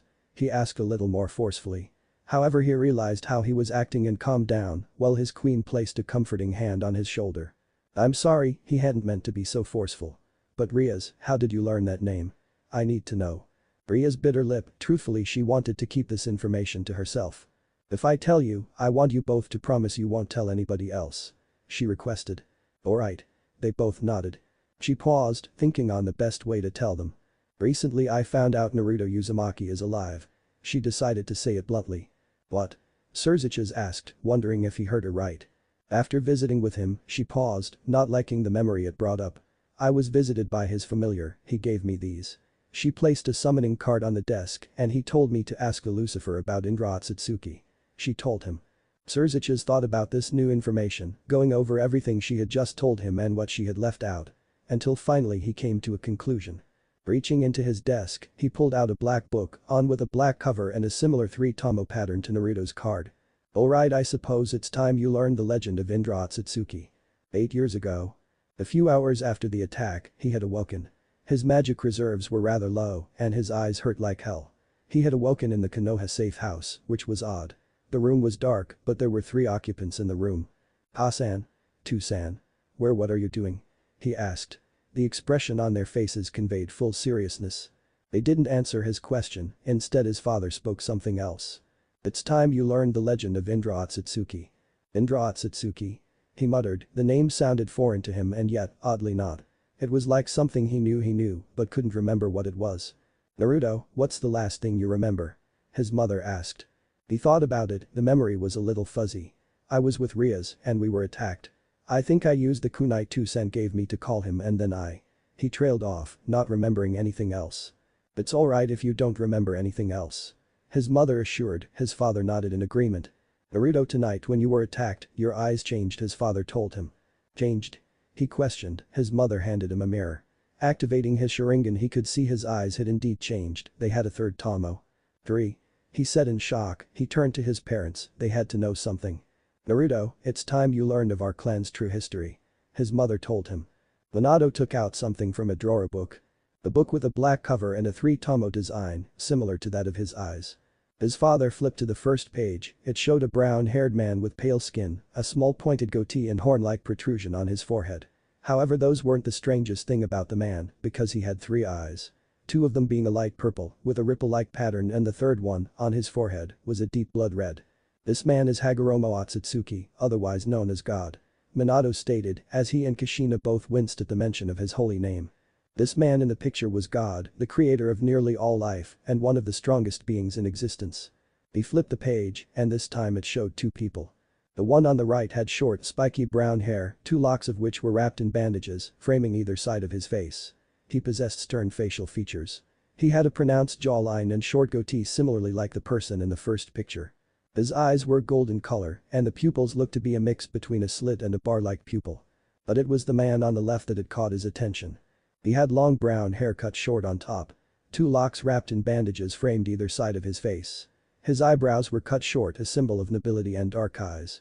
Wearing his hair back in a long cylinder and blue markings around his eyes, which were turned up at the corners. He also had something different about him. His eyes were blood red with 3-tomo just like his own. This is Asura Otsutsuki, his father named the right one. And this is Indra Otsutsuki. His mother named the one on the left. Long ago, before Hagoromo had created humans or angels, his first 2 creations were 2 brothers. Indra Otsutsuki being the elder and Asura Otsutsuki being the youngest. The 2 were his sons in every sense of the word. Hagoromo had even gifted them both a portion of his power. Indra inherited Hagoromo's eyes, while Asura inherited his body, yin and yang, imagination and form. As time went on, Hagoromo began to create more creations, Minato explained. He turned the page. It was a picture of Indra fighting both God and Asura. Nobody knows why, but soon after Indra began to revolt, clashing with both his father and brother. The fight lasted for several days. In the end Indra and Asura both landed a blow against one another that would eventually lead to both their demises. With Indra defeated, Agoromo created a place to keep his elder son. A place of fire and heat. He named this place Hell. The picture was of Indra being cast out of heaven, similar to that of a certain seraphim. Then a picture of a white and red fan, a clan symbol one he didn't recognize. Indra's descendants began to inherit his Dojutsu. This being the Uchiha clan, which later a portion of the clan split off and became the Uzumaki clan. Kushina explained. The picture of a Sharingan design with the 3 Tomo interlocked in a kaleidoscope-like design. Some of the descendants were able to evolve their eyes, being able to channel a fraction of Indra's power, but at a cost. The more they used these eyes, the more they would succumb to blindness. No descendants' eyes were as powerful as our predecessors. That was until the picture of a man who was overshadowed by darkness. His eyes were a similar 3 Tomo pattern. He had long spiked black hair and wore red-plated armor. One day Uchiha would come to inherit Indra's full power. Minato hissed, showing his disdain at the man. But soon the power began to corrupt the man and he soon succumbed to madness. Kushina finished. As he sat there listening to the tale, he grew slightly fearful at the thought of ending up like the men in the book. So will I end up like them too? He asked timidly. Kushina hugged him tightly, of course not and present. That's only how the legend goes. Surzich is finished. I see. Rias stated. The tale was wild, it contradicted a lot of things with what they taught her before. An original inhabitant of hell. Beings in their faction that could stand toe-to-toe with God himself. Angels not being the first creation of God. Lucifer not being the first to betray God. If you will excuse me, I think I'll take my leave. This trip has certainly been informative. And after receiving a nod she left, leaving her brother and aunt alone. It certainly has been, Rias, it certainly has. Surzich said, inspecting a summoning card Rias had left behind. But the rumors of a certain ghost that has been culminating throughout the years, he could only come to one conclusion. One his queen also came to. Do you plan to inform the other Satans of this information? Grafia asked.